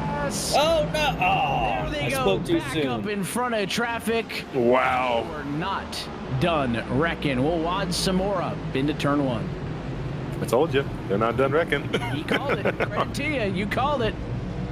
Now, here's the point where faster pairs are gone, that field is going to get smaller and smaller. And there's going to be a section of the field out there that has body damage and isn't able to keep up. Now, when they're in the back of the field, they'll start slowly getting away from them. And if there's enough laps, you might actually see these cars coming up and lapping other cars. We saw what happened in turn 3 a little bit earlier when we lapped a car, and you'll have some of those damaged cars as well who are out of quick repairs, to your point, just kind of having to ride. It's probably not going to be top 10 cars, top 15 cars, but you get back into the 20s, you'll have some beat-up cars who are just kind of hoping to catch a ride on the draft. Let's see Patrick Gitter's perspective of this one, because it's going to happen in front of him. Car into the outside wall. Right here, we thought maybe they had it, and they just ran out of room. Wrecking high, wrecking low. Another good piece of driving to avoid that one. And that's going to get Gitter up the running order with a restart. Good job. One of the ways to avoid the wrecks, you will drive where you look. It's similar to shooting an arrow or shooting a gun. Wherever you look, that's where your arrow or your bullet's going to go. Same thing goes with the car. So if you're looking at the other cars, most likely you're going to hit them. But if you look for the gaps between the cars, then that's where your car goes. And both the 2 times we've seen guys wheel their cars through those wrecks, I guarantee you that's what they're doing. And most of the time, I know you had mentioned earlier, bottom lane maybe a little bit safer. I've always felt a little bit better on the bottom on the sim because these wrecks tend to come back up the hill, right? We thought they had it saved, and you get through the tri-oval, it comes back up the hill. Oftentimes, a car's not going to spin in the middle of the racetrack and just park it and slide down the track right in the middle. They're going to slide up first and then come back down. So you almost don't want to aim for the gap if it's outside of the car, because that's probably where the car's going, right? So you almost have to kind of guess where those cars are going to move. And again, that's where that beautiful mix of a little bit of luck, a little bit of skill is the dynamic duo that's going to find you surviving some of this Daytona chaos. And at the very top of the show, Jesse mentioned we've been doing this now since 2020, but no track has been on the calendar as many times as Daytona in this Spring Bowl. This is the kickoff of the calendar year every single time. It is the most accessible race in terms of anybody who enters this one could win it, right? You get so many talented drivers that you might be able to handicap or put some odds on some of the other ones. You just simply can't do that here at a place like this. And yes, your top 4 are all big names from the world of eNASCAR. Malik Ray, Michael Guest, Garrett Maines, and Colin Bowden. But behind them, you got Niegels, you got Vallejos, you got Conrath, Watson, Gitter, who we just saw earlier is P11. Those guys have got just as good of a shot at winning these races as some of those pros do. You're exactly right. And when it comes to these final laps, because we're basically going to go green here with about probably like 10 or so laps to go, it's usually not the safest place to be if you're riding around like P1, P2, especially on those final laps. You actually want to probably be 3rd or 4th and just be right there just to be able to have an opportunity to take the lead, because once you're in the lead, you can't really go anywhere else. It's not like you could just continue to move forward. The only thing you can do is just kind of stay where you're at, and other people are just fighting to get in front of you. So it's like actually really kind of a not so great spot. But if you're sitting there like, P3 or so, someone just right behind, someone, both of you are just in line, just right there behind. I mean, that gives you the opportunity to make some moves and then take the lead when you want. You can control when you want to go to the lead versus the folks who are in the lead. They don't have any control of it. They're just sitting ducks. So it's going to be interesting when we go to these final laps here. I mean, we're about to go green here in a moment. We're going to have about 10 laps to go. I would say that they're probably still not done wrecking, but we'll find out. Anybody can win here in the ERA Omega Cup Spring Bowl here at Daytona International Speedway.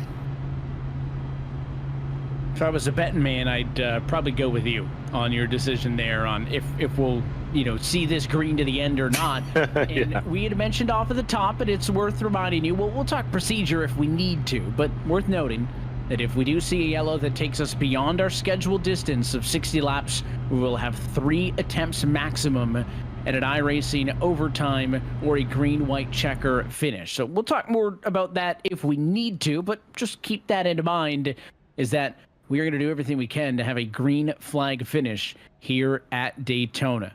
Lined up on the backstretch, I'd say there's still a healthy number of 29 cars that are, pretty pristine. We still got 38, 36 on the lead lap, Kyle. I know we'd mentioned, eventually these guys are going to run out of quick repairs. They're going to be running out there with some damage, but that's a healthy field number, all things considered still. Definitely. And for the guys up front, the thing that I'm paying attention to now is how they do this restart. It is counterintuitive. You'd want to just step on the gas and go, but that just is going to separate you from the rest of the field. And remember, 2 cars is faster than 1, 3 cars is faster than 2, and so on. So one of the things you're going to see is these guys kind of backing up to the car behind them, because the car behind them is going to want to try to back up and leave a gap as well so that they can get that run. And it stacks everybody up. And we saw the accordion effect that it did last time. But it's really interesting to see them coming to take the flag and seeing them all bunch up in the way that they do. Here we go. Could it be for the final time tonight? 10 laps to go at Daytona. Green flag back in the air, and it's a quick move from the control car. Malik Ray immediately jumps to the top side. He's going to work with the 45 of Michael Guest. That leaves the 2 of Maines on the bottom. They'll be nose to nose as they get through the gears. That top line formed up, but then it broke apart into 2 tandem cars. That bottom line seems to be doing pretty well, nose to tail, but they are kind of darting around a bit, getting those fenders out in the air. They just got to stay exactly in line the best they possibly can, and that's going to be able to push them up to the front. Now that lead car that you see there, let's watch him move back and forth. He moved. They're fighting. Yeah, woo! trying to control the race that way, and that's what we're going to see all the way through the end of this race, moving from the top line to the bottom line and back. This is getting interesting. I mean, they're not calm, but they're keeping it together, and there's some moves being made. People being left out to dry. No friends, no new friends here. Garrett Mange just left on red topside. They all went to the middle. And in the blink of an eye, he's P6 in line. Look at that move to the middle. Oh, that's they're wrecking. He gets turned. They're wrecking again. Comes out. Oh, look out. He's coming back up the hill. Oh. Maybe wrecking a few more. They're still wrecking. Another big mess. And Garrett Maines thought he was sitting pretty. He was leading that line into 2. And about 10 seconds later, he was mid-pack getting wrecked. You know he's not happy, and we're looking at his in-house footage right now with him at the wheel.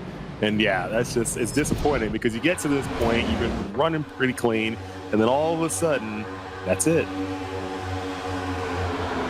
6 car tried to get high, wasn't there, checked up the 9, and then it just kind of pinballs him from there. Again, it was another aggressive move. They saw the inside line was kind of dying out and wanting to leave that lane and go where the speed was the number 9 machine, and there just was not room for Garrett Conrath to get up there. You'll see the wiggle, and then it just kind of stacks up from there. Conrath was there. I should say it was the 6 car of Cody Neagles who tried to get in front of Conrath, checked up the 9, and then the 9 kind of got squished. They were almost 4 wide at a minute there, and Conrath suffers at the expense of the 6. The 6 right there, that's the first move that starts it. And Jesse, as it seems to happen a lot in these plate races, the car who starts it, or was where it started, drives away home free, and it's the other cars who pay the price. Yeah, that's the tough thing. Yeah, I mean, the one that starts it, sometimes they're, turning other cars, doing this and that, and yeah, sometimes they end up getting out, scot-free. Everybody else takes all the damage, and there's innocent people behind that take a lot of damage too as well. It's tough. I mean, but that's super speedway racing. That's what happens, and especially when you're coming down to these final laps here and so much money on the line, everyone's willing to make these crazy moves, and like I said, no friends. Well, everybody takes an opportunity to take a collective exhale and get ready to do it all over again, because this next restart likely to fall on about 5 laps to go in the race, which almost guarantees that if we do get another yellow beyond that, it would take us to iRacing overtime, and then we'd be talking about green, white, checker procedure. The funny part maybe in a twisted way, Kyle, is that, any time in a race, certainly a 60-lap race especially so, if you get a yellow, that chops 5 laps out of the equation, right? That's 5 less laps you have opportunities to make moves. So when you get inside of the final 20, you might get frustrated that, the car's back, maybe rows 5 on the back or causing a mess. The problem is, if they wreck, well, now they have 5 less laps to try to catch the leader. So what are they going to do in the next restart? They're going to be that much more aggressive, cause the yellow, and then again, going to lose more lap opportunities. So that is the viciousness, that is Daytona, and that is super speedway racing, is the wrecks take away opportunities for you to make moves, but that only gets caused by people desperate to make moves. Cautions breed cautions. That's the famous saying, right? Not only does it stack all the cars up, but yes, you're losing laps and you're losing time to do the moves that you need to do. And I think, we talk about having no friends out there and every man for themselves, and the result is this. It's wreck after wreck after wreck. But what these guys could learn a little bit from is that if you can team up with someone, you can cooperate with someone and move your way to the front, whether that's 2 cars, 3 cars, 4 cars, you're gonna have a better opportunity. And then, yeah, when you get down to that final bit, you can race for it and you can see who actually comes out on top. But there is something to be said about working with people, even this late in the race. That's one of the reasons why manufacturers and teammates work with each other in the real world with racing, and here none of these people really know each other. But if you can create that bond, knowing and seeing as you race this entire race on what that person is doing, and if they're running clean laps and everything else, you can then trust that you can work with them to get to the front. The issue here is that everyone here is doing every man for themselves, and they're trying to win that big money, but that's what we're seeing. The conclusion to that is wreck after wreck after wreck, and that just wrecks race cars. So I'd like to see at the end here some good solid racing and not have to go to a green-white checker, but we'll see what happens. The lights are out on the pace car, and I have a feeling, like Jesse said, they're not done wrecking yet. Yeah, they're definitely. Well, we'll find out. We'll find. I mean, 6 laps is a long time because these laps. I mean, it's not like you go when you go to an intermediate track or even a short track.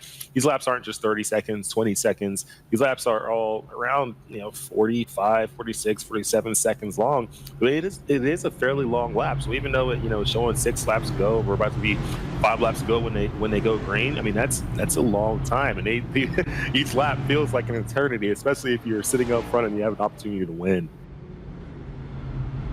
Well, this could be it, or we got a little bit more in us. We're going to find out one way or the other. $5,000 purse on the line, $4,000 to the winner. Some shoes courtesy of Goodyear Sim Racing shoes as well, up for grabs for some of the top finishers as well.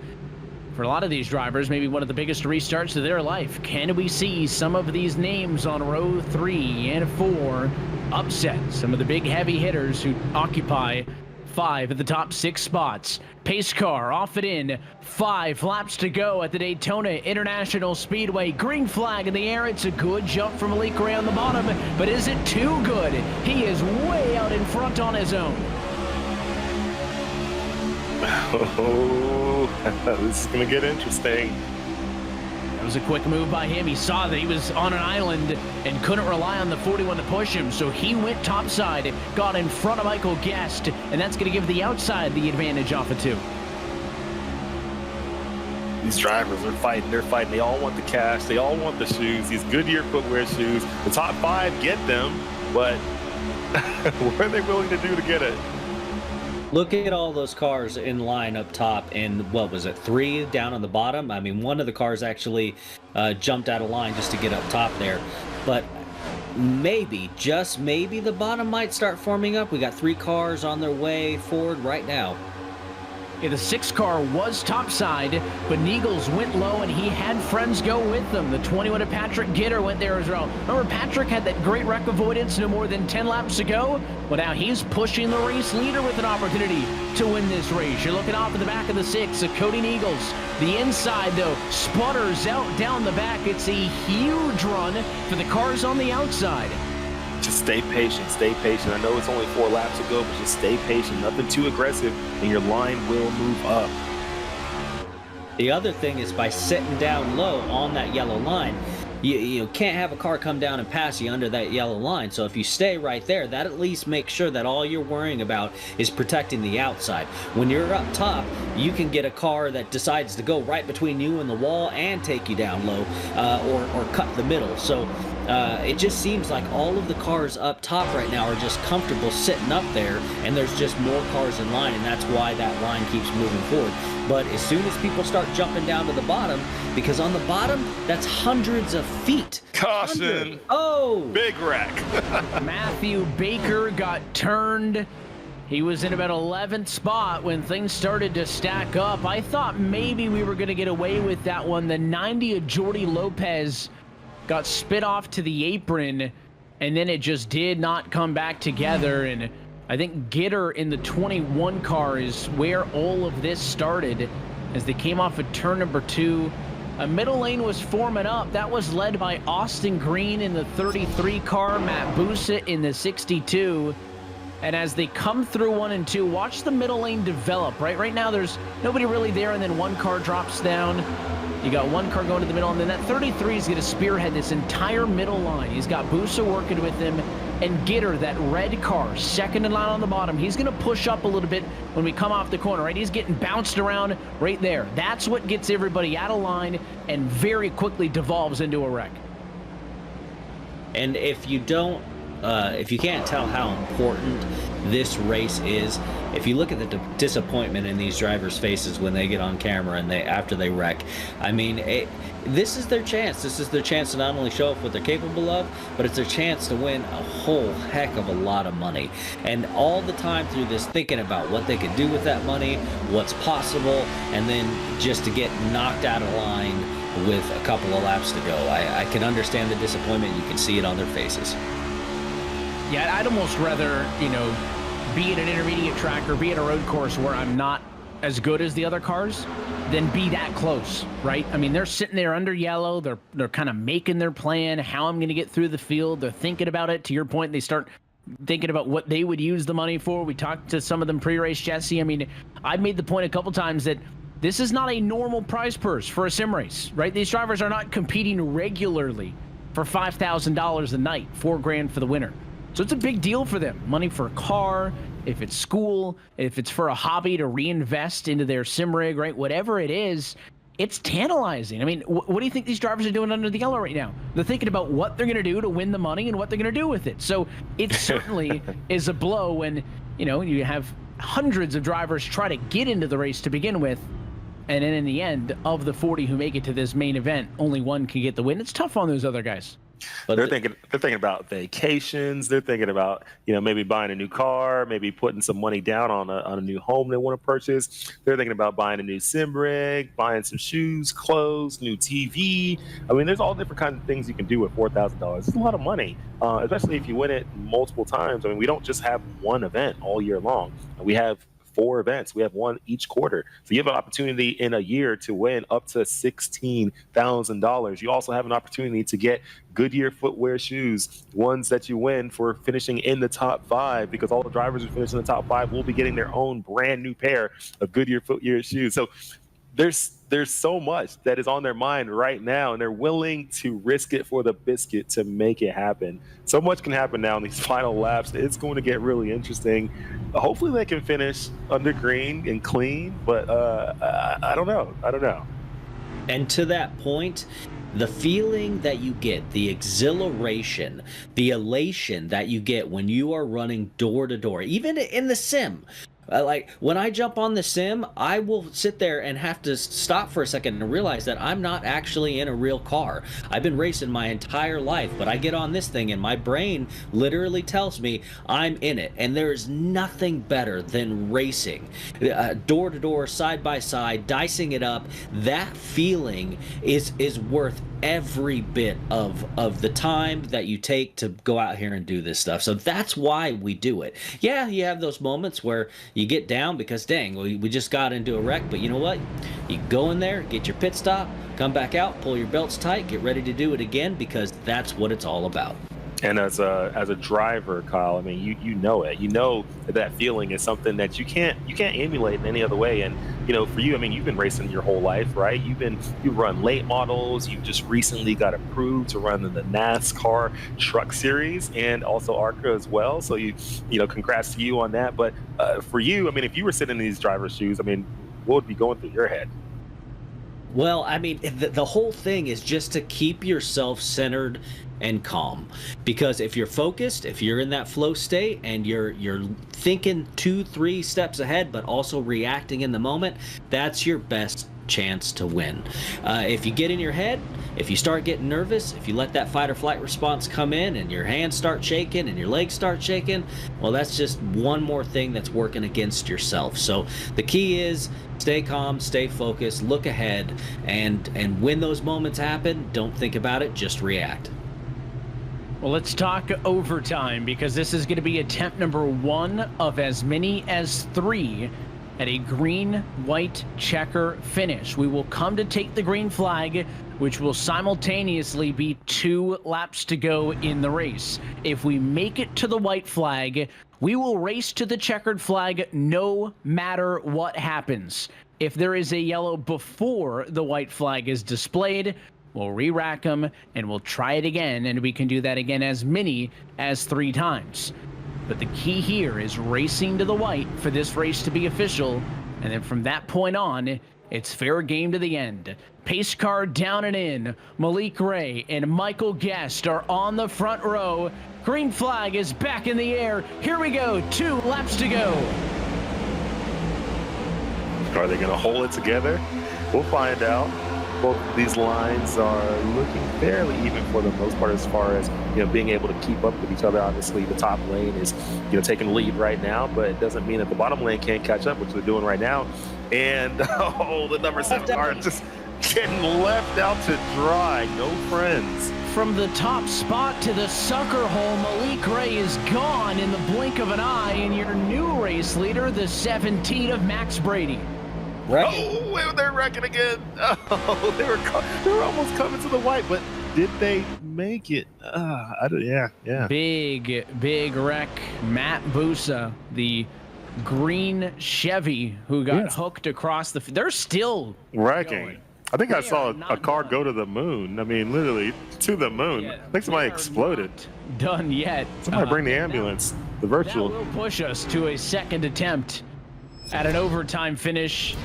Those are the kind of wrecks that makes you happy that you can just stand up and stretch after being in one of those, and there is a $0 sign associated with the wreck in a virtual car, and it's just there, just a bump gone wrong, and Busa got spit out from the bottom, and that's one of the bigger wrecks we've seen so far tonight.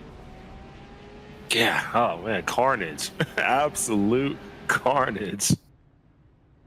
So we see it in the real world, we see it in the sim. The only way to move forward is if you get those hits and everybody's bumping in line and moving forward. And the problem is you hit just a little bit too hard, and that's the result. And here you're on board with Malik Ray. He was the leader on this restart, got stuck in the middle, 3 wide on his own. He drops back to 20th, and then it gets worse, because then they crashed in front of him.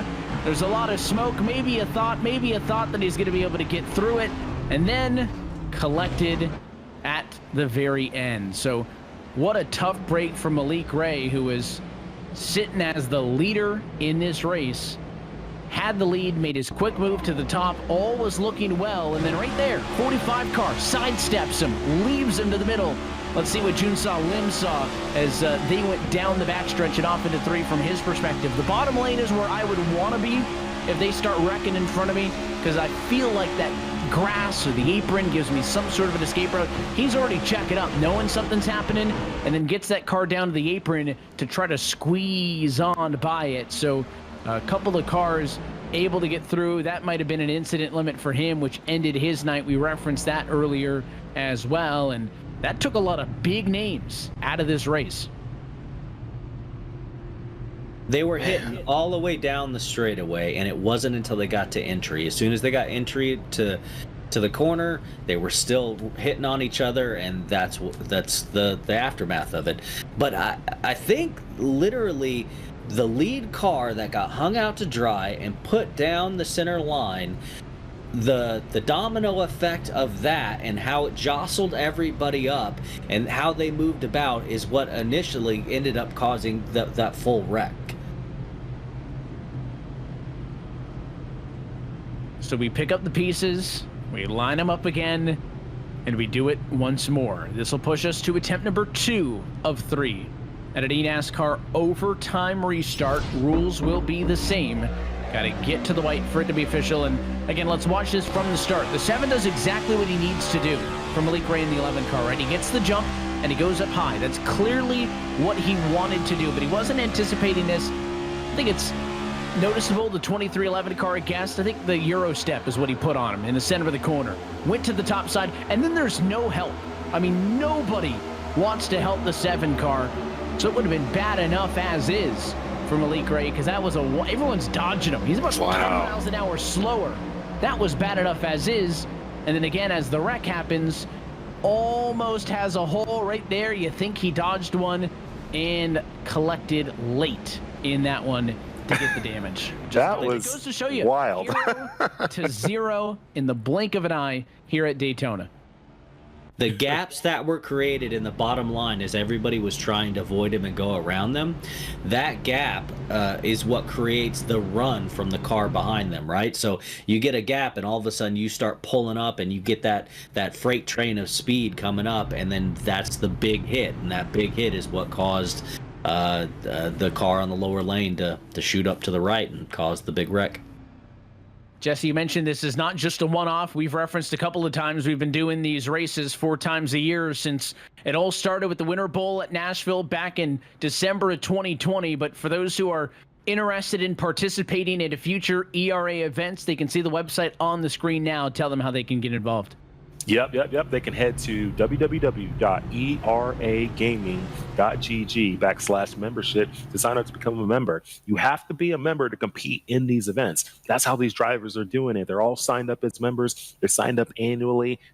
Some of them been members for 3-4 years or so now, and a lot of them will be members for a really long time. So it's really cool to see the folks who are signing up. We've had people come from all around the world. It's not just people in the U.S. We have people who have raced in different countries in these events. They love it. They think it's awesome, and they're members, and hopefully they're members for life. So just make sure you head to www.eragaming.gg. Become a member of the eRacing Association. Race in our events. Give yourself the opportunity to win. You can't just win it by not doing anything. You have to sign up. You have to become a member. You compete in our events, and there's real cash that you can win and use it for whatever you like in life. 90 on the line right now as well. $5,000 coming up. Could this be it? 90 drivers ended up coming into this thing. 40 drivers are left. It is the best of the best with people that have just got started and got their moment to shine, and this is it. And only one can win it. Green flag in the air, 2 laps to go. It's another attempt at iRacing overtime. Brady does exactly what we saw to Malik Ray. Quickly goes from the bottom to the top side, but the inside right there, here comes Cody Niegels. He'll also go to the top side though. Protect that outside. Everybody seems to want to go right between the wall and that car in front of them. Things are about to get interesting. That's the 11 on the inside, or the 32 on your timing and scoring of Vicente Salas. They're close, but they've got to get to the white for this to be official. It's about to get interesting. So good push is going on over there on that inside lane. Someone's out of fuel, bailing to pit road. Oh! They're gonna get there. White flag. Spin. But he holds on to it. He held onto it. Wow. No yellow. We stay green. Let him race it out. Let him race it out. Brady. Freeze. Who's gonna get it? Oh man. Crazy. And look at the run. Look at the run coming from these. The run's coming. Is he gonna throw the block? Is he gonna throw the block? I don't know. Can he get momentum? Sets a 2. That was Michael Gaston. Oh, they're starting to wait. No, they're wrecking behind, but they're still going. Course race, but they're still going. Can they fight it out amongst themselves? Niegels. No cost. Brady second. Two of them. He's looking. What are they going to do? He's looking for it. For the lead. There. Oh my God. See the celebration. He hangs on. And wow. $4,000 prize. Look at that excitement right there from Cody Neagles. He is excited. Wow. We're excited. That was an amazing finish. Wow. I thought we were excited. That is an excited man right there. Cody Neagles, wow. 7/100s. He's still going. He's still. He is pumped. He is very pumped, and he has every reason right now to be pumped. He just won the Spring Bowl, the Omega Cup Series Spring Bowl here with the eRacing Association at Daytona International Speedway. $4,000 is going to him. We are definitely going to pay you. You will get your cash. Wow, good job, Cody. For all that happened on the last 2 laps of this race, he had to work for that one.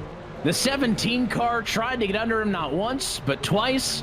He shut the door, and he is going to cheer all the way around the victory lap and all the way into the burnouts, because Cody Neagles is your race winner in the 2024 eRacing Association Omega Cup Spring Bowl. That is what this race means. Burn it down, Cody. Burn it down. Wow, this is amazing. What a finish. This is probably one of the coolest finishes I think we've seen. There's a reason Daytona's on the calendar as the Spring Bowl every year, is because it means that anybody has a chance to win it. And of the 92 cars that wanted to be in his position, Cody Neagles stands above them all as the race winner here at the Daytona International Speedway. What an end.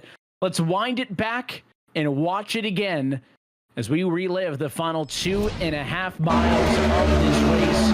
And he's in the lead on the white flag lap. That normally doesn't happen. There's going to be a lot of wrecking behind. But he and the 17 guys, they stayed together all the way until those final moments. That's what we're talking about as far as working together. These top 3 cars were doing their best to stay in line. They pulled away from the rest of the field, and they were waiting for that last moment. That car, the second place car, he gave it his best shot when he got there. But by working together, they were able to run away from the rest of the field. Oh my goodness, it's crazy. And then just seeing both of them right there, it wasn't like one just ran away with it. Both of them, that's it, the final 2. Nobody else left. Nobody else had a shot. It was just them 2, and they duked it out. The P2 guy couldn't. He was trying. He tried, but he did it clean. He did it clean. Yeah, he roughed him up a little bit. Yeah, he bumped into him, but man, he didn't take him out. And what a crazy, awesome finish. $4,000. There is something to be said about that. He could have just run right through him. He could have run right through him and won that race, but he didn't. He tried to pass him clean, and there is a lot to be said about somebody who's a clean driver.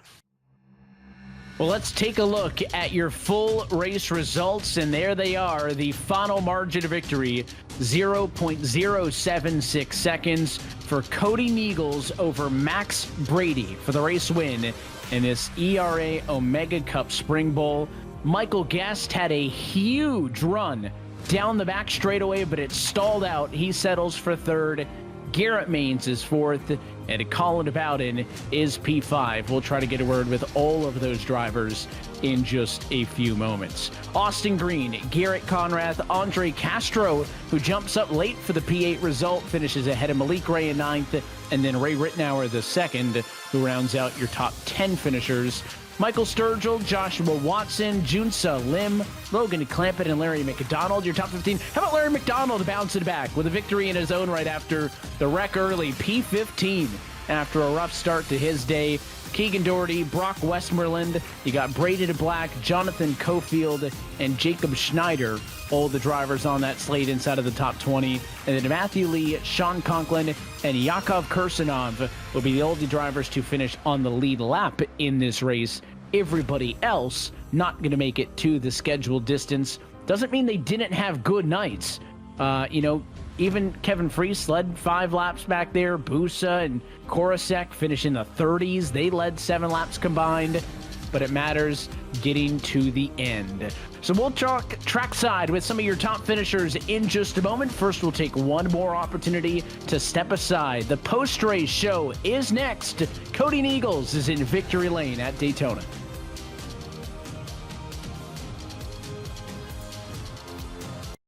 Steve, you have grown up around NASCAR your entire life. Have you ever felt an aura or seen a backdrop like what we're seeing here? Rick, I can't believe this is real. It is so real. We are standing inside a world-class 12-turn road course that's set up in the middle of Chicago. You know, we talk about that each weekend in NASCAR racing is an event. Now, this has gone to another level. Yeah, I agree. It's a significant event. You just look at all the people wandering through, all the different faces.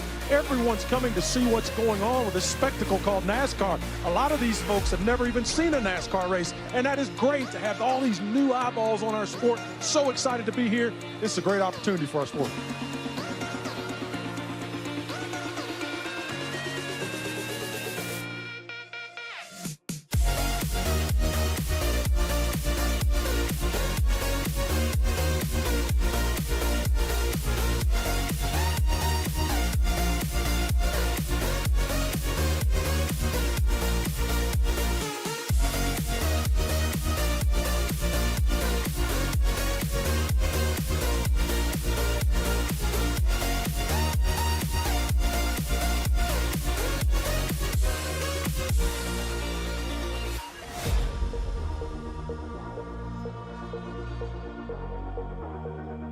The cars about ready to fire the engines for the first time ever in NASCAR's history. 75 years of racing, and this has never happened.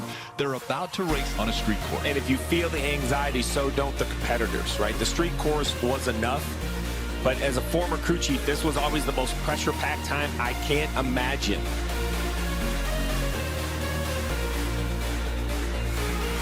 All smiles now on the faces as everyone here in Chicago knows what is about to happen. Drivers, start your engines! Let's go! NASCAR is racing in the streets of Chicago. Down the front stretch they come for the first time.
And back live at iRacing's virtual Daytona International Speedway, where another thrilling ERA Omega Cup Spring Bowl has come to an end.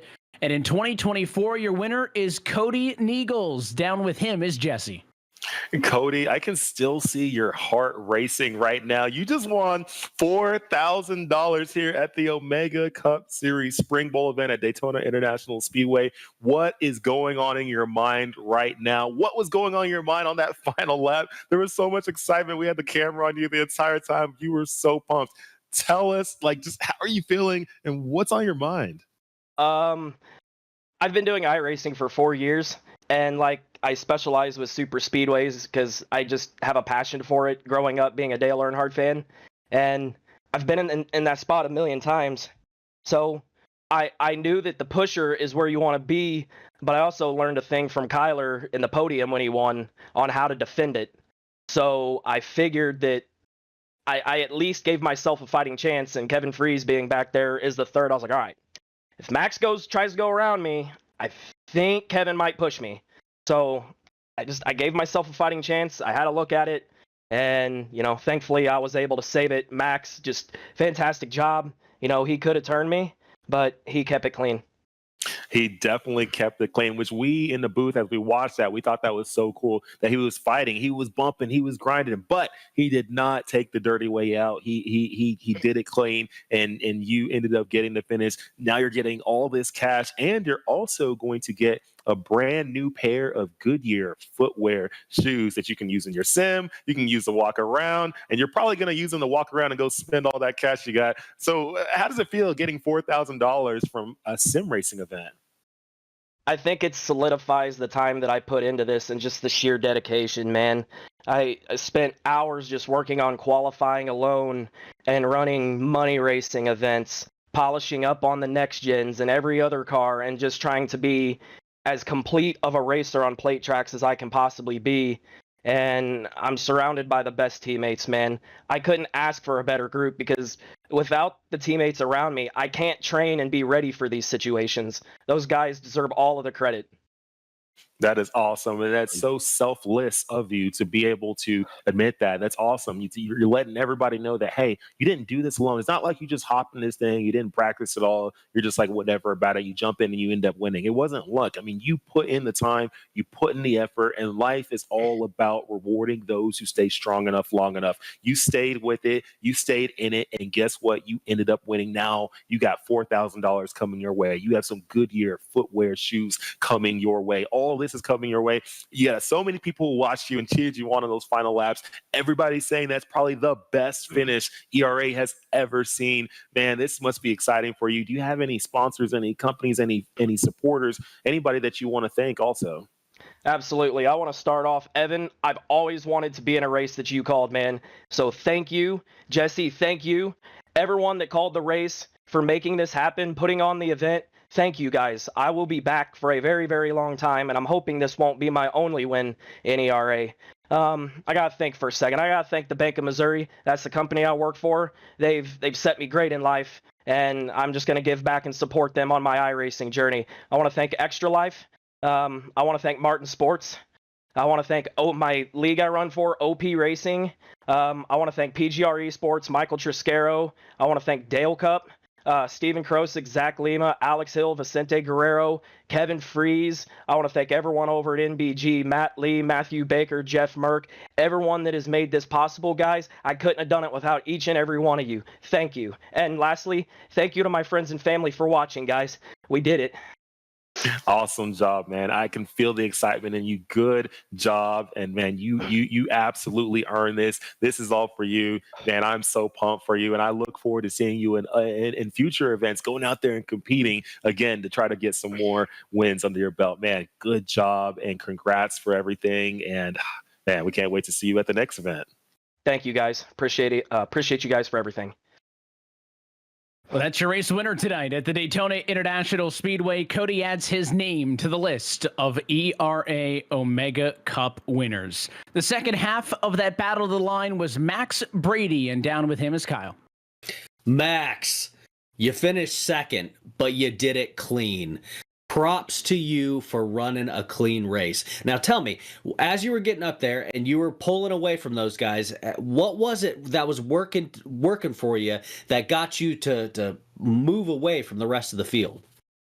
Well, I think what was crucial was the restart before I was third. And I knew that like when you have these little sprints, these like 2-3 lap sprints, the high side is really the key side. So I pushed Malik there a little bit, and then I think they all just jumbled up on the top side. So I was able to get up top. We had the caution. So then I was leading the race. That's right. So then we had the final restart, and I got up top, and I got shuffled. Actually, I got shuffled in turn 1, and I was like 5th or something, or 6th, and I just kept shoving the guy ahead of me. We ended up being 1-2, come to the white flag. And I was expecting like a huge run behind me, and I looked in my mirror and everybody was wrecked. So I was like, okay, down the back straight. I was like, wow, it's going to really be me and Cody. So I was just trying to think of a way to get by him without wrecking him because I wanted to be as clean as I could. And we got off of turn 4, and I tried to grab his left rear and side draft myself past him, but I can't even lie. He did a good job defending me. So. Without having any help behind you, it made it a lot tougher. You said you got up on his left rear trying to pull him back there. Yeah. Did he do anything? Did he push you down or try to block that run that you had going? Because it looked like you almost had something going there.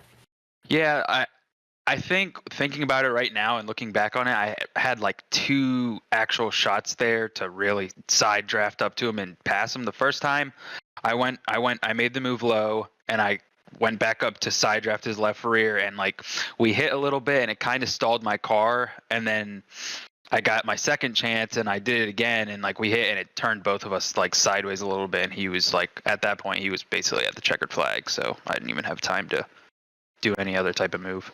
Well, it made for an exciting race. All of us here in the booth were cheering both of you on. We were looking for a great win with it. I know I could see you're disappointed by not winning the front, but you do get an awesome pair of Goodyear racing shoes to be able to use on your sim, and everybody knows who you are now. And when you come back to do this again, you'll have a chance to get up front and run. And again, props to you, sir, for running a clean race and doing it the right way. You'll get them next time. Do you have anybody to thank out there in your journey? Sponsors, friends, family?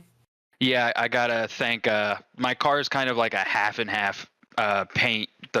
So it's Elite Performance Industries. They're a setup shop here on iRacing that give great setups. And then my other sponsor, Carlos Pizza, they're sponsoring me for the Road to Pro series. They sponsored me last year. I got to Pro. I missed out on the Coke series by like 7 points, so we're doing it again this year, and they're sponsoring me there. So I want to give a huge shout out to Carlos Pizza. And then obviously my family for watching, Mom, Dad, Nikki, Nat for watching me, Don for helping me, Donovan Strauss, he was helping me that whole race. And obviously my team, Norse Force Racing, I appreciate them a lot. So, yeah. Well, everyone out there, remember the name Max Brady, because next round he's coming. He may have been runner-up this time, but he had everything possible to be able to win that thing. And we'll continue some of the chat and post-race with Michael Guest, who I thought was going to be the winner with a huge head of steam down the backstretch. Jesse, he is third tonight. You're with him. Michael, what did that look like for you? I mean, you were sitting back there. I mean, you're obviously where you were at. I mean, it's not a terrible position to be, especially on the last couple laps. But then everything just got really interesting. And all of a sudden, the front two just peeled away and had their own crazy battle finish. But what was going through your mind in that moment? Yeah, I mean, that was a really fun race. I really enjoy these because there's not very many races like this on the service that offer the opportunities that this one does. So the people that sign up and how serious we take it is unique compared to most races that are on here. So that's always a really fun competition thing to go through. And at the end of the race there, I mean, I was trying to stick with Malik last year in the same race. He pushed me to the win. I was trying to do the same with him.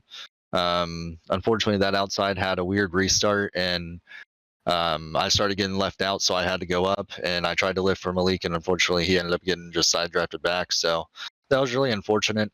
And you know, at the end there, Me and Bowden had a really good run on the bottom. He was pushing me, and I thought we were going to catch up, but with the way the gear is, we were kind of chipping out, so we were kind of stalling out.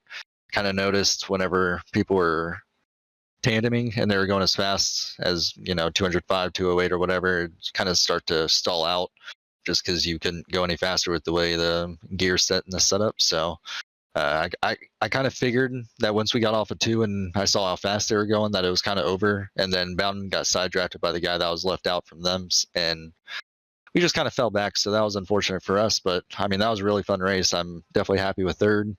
Definitely can't complain. Finished first last year, finished third this year. Try to keep it going for the next one. I mean, you did an awesome job, and you've gotten a win, which is awesome. I mean, what does it feel to be a winner in the ERA events? What is that feeling like? Because not that many people have gotten wins here, right? We've had, plenty of different ones, but still, it's not like we've had hundreds because we've only been around for the last few years. But what does it feel like to be in that top echelon, somebody who's actually won one of these events? Yeah, I mean, it's a crazy feeling because, like I said, I've done like 6,000 races on this service. I mean, I've been on here for 15 plus years, and there's very few that offer the opportunities that this kind of race does and this kind of series does. And even the Pro Series level and the Coke Series, you're not making the same money in the single race like this. So in a lot of ways, when I won last year, even more in my Coke Series, when like this kind of meant the most to me out of any race that I've won, just because, I mean, the money aspect is, it get pretty big when you're introducing like esports stuff into this game, and what you can say you've won and stuff, and this race is about as prestigious as it gets. So the fact that I won that race last year, I still can't believe it. It was a really crazy time, and just happy that I ran well in this one as well. Man, that means so much to all of us here at eRacing Association to hear that from you. And thank you so much for that praise. And that's what we do. We want to make sure that we're putting on a really fun event with great drivers driving in it. Event that everybody feels like they have an opportunity to win, not events that they feel like, hey, only one person's got a shot. These are events that anybody can win, as you saw in this race, and as you've seen yourself, competing in this event and other events. So thank you so much for competing in our events and continuing to show everybody in the world that, hey, these events are the real deal. There's real cash. There's real stuff on the line. People are having a great time doing it, no matter where they finish. So thank you so much for being a part of it. You got anybody that you want to thank after this race? Yeah, I mean, mainly just the guys I was working with, the guys up front there, Malik, Bowden, Vicente, just everybody that was up front that was trying to push forward an effort for us to win. And then, of course, you guys for, again, putting on the race. Definitely love being here and plan to be here for the next one. Awesome. Thank you so much. Appreciate it. We'll bring in one more driver before the night is done, and that's going to be Garrett Maines, who comes home in fourth position tonight. Garrett, congratulations. I know it's not the big money payday you were hoping for, but could have been a lot worse. You're going to walk away with a pair of Goodyear shoes, and you were 11th, 2 laps to go. Just to get into the conversation, to walk us through that green-white checker. Honestly, I didn't expect to even be in contention there. I mean, I was in that wreck with 7 to go. So definitely, just happy to be in position there to be able to make something happen. I kind of thought, I saw Kevin get hung out on the backstretch. I was about to push him, and I thought we were going to have a really good shot at getting maybe 4th and 5th, or maybe even 3rd and 4th if we got hooked up right. I'm not really sure what Colin was doing there, I'll be honest. But it is what it is. We thankfully avoided that catastrophe and ended up finishing 4th. So there's a lot going on there. It was quite the finish. Shout out to Cody for getting that done. I feel like the leader coming off of turn 4 is a sitting duck every time. So he did what he needed to do to get it done. But I'll take it. I mean, to come back from, I was like 30 something coming to that last 10 laps. So it's a good night at the end of the day. Could be worse, that's for sure. Not only was he leading coming out of 4, leading at the white flag lap too. Whole trip around. I mentioned won a couple of these in the past. That includes this very race back in 2022, and you've been on the service for some time. You know what you're doing. What has changed with these current next-gen cars compared to when you won that SpringBowl back in 22?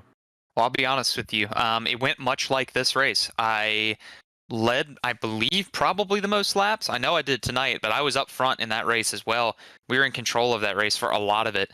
And then we got wrecked with 2 to go. And I came back with the help of, I believe it was Michael Sturgill, if I'm not mistaken, with 2 to go. From the back, dead last on the lead lap to absolutely scam in 2022. I feel like it's a very similar package. If anything, the side draft has turned down since then, which actually makes it a little bit more racy and a lot less control. Which is why, like, when you saw us leading there at the beginning of the race and like making these aggressive side drafts, if you didn't, the bottom was so strong that it was extremely hard to like maintain the top lane. So I think that's probably one of the biggest changes is, it's not as easy to control anymore. Having 3 teammates used to be like a meta. Now it's required that all 3 teammates are like extremely knowledgeable of the package to be able to like actually hold up somebody of equal skill.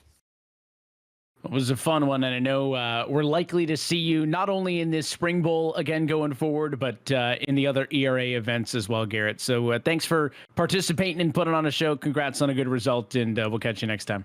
Yeah, I appreciate it. And I got to give a huge shout out to MCU Body, Linux, Left Court Brothers, Ryko Performance for all their support in the Coke Series. They've had phenomenal setups the entire off season, all last year, and I'm really excited to get another shot at it this year at the clean slate and see if we can get a good finish at Vegas. And also another shout out to FGRXL for all their support as well. Appreciate the time, Garrett. We'll talk soon. Thank you. So that is your 4th place finisher from this one. And again, it is not all sour grapes for the rest of your top finishers, because the rest of that $5,000 purse that does not go to the champ gets distributed among some of the top finishers. And of course, they get that pair of shoes, the Goodyear Sim Racing shoes, courtesy of Goodyear Footwear. And we look forward now already to what is next to come on the calendar. And I kind of teased it there a little bit talking with Garrett Maines, Jesse, but when the SpringBowl has come and gone, we look forward to what is coming up next, and that's going to be the Summer Bowl as we head into May. Yep, it's definitely going to be the Summer Bowl heading into May, and it's maybe it's a road course, maybe it's a short track.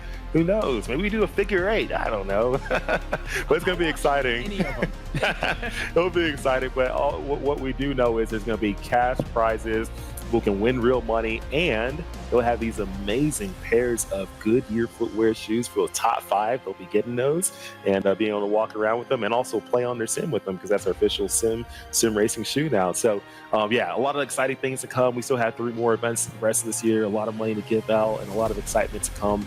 These drivers are doing great. They continue to elevate their skill, elevate their talent, and the races just continue to get better and better and better, as we saw tonight. So I'm looking forward to a bunch of amazing races still to come this year, and for following years. We're going to continue to grow the eRacing Association, and we're going to continue to put on some amazing esports events so that we can grow the sim racing world and turn it from the Wild Wild West into something that's super serious, but also still super fun. I was going to make a joke about I would get on track next time to race for the Goodyear shoes for the top 5, and I'll just stick with using the code ERA Omega Cup Flash to get my 35% off on the website. But, Kyle, I think we talked about that celebration, right? That winning shot with Cody Eagles across the line. That does not happen without the money, the prizes on the line. And it's not to say that these guys don't care anytime they strap into a virtual race like this, but that's the difference between these races and anything else on the service. It just goes to show how important this race is and how serious they take it. Yes, it's a heck of a lot of fun, but the elation that we saw from winning this race, just it goes to show you how important and how much time and effort these people put into doing this. I mean, he went on for a good 2.5, 3 minutes of just, it's a heartfelt thing. And that's what, if you out there get a chance to be a part of this, go sign up, come on out, qualify in, run with these people. Even if you don't have the experience, you can get your chance to get into this if you qualify in, and you can feel that exact same feeling that our winner felt today. And you don't have to wait too long, because we're going to do it all again in 3 months. like we do all year long. But until then, that is it for us here tonight from Daytona. On behalf of everybody who goes into making these events possible, for Jesse and his entire team at the eRacing Association, for everybody at iRacing and Podium Esports, and of course for your broadcast team tonight. For our producer downstairs, Ryan Bauer, for Kyle Wisner, Jesse Wuji, and myself, Evan Pasoko, I want to say thanks for tuning in, and congratulations to Cody Neagles, who is a first-time Omega Cup winner as he takes home this Spring Bowl championship. We'll be back in a couple of weeks' time for the ERA Omega Cup Summer Bowl. Until then, good night from Daytona.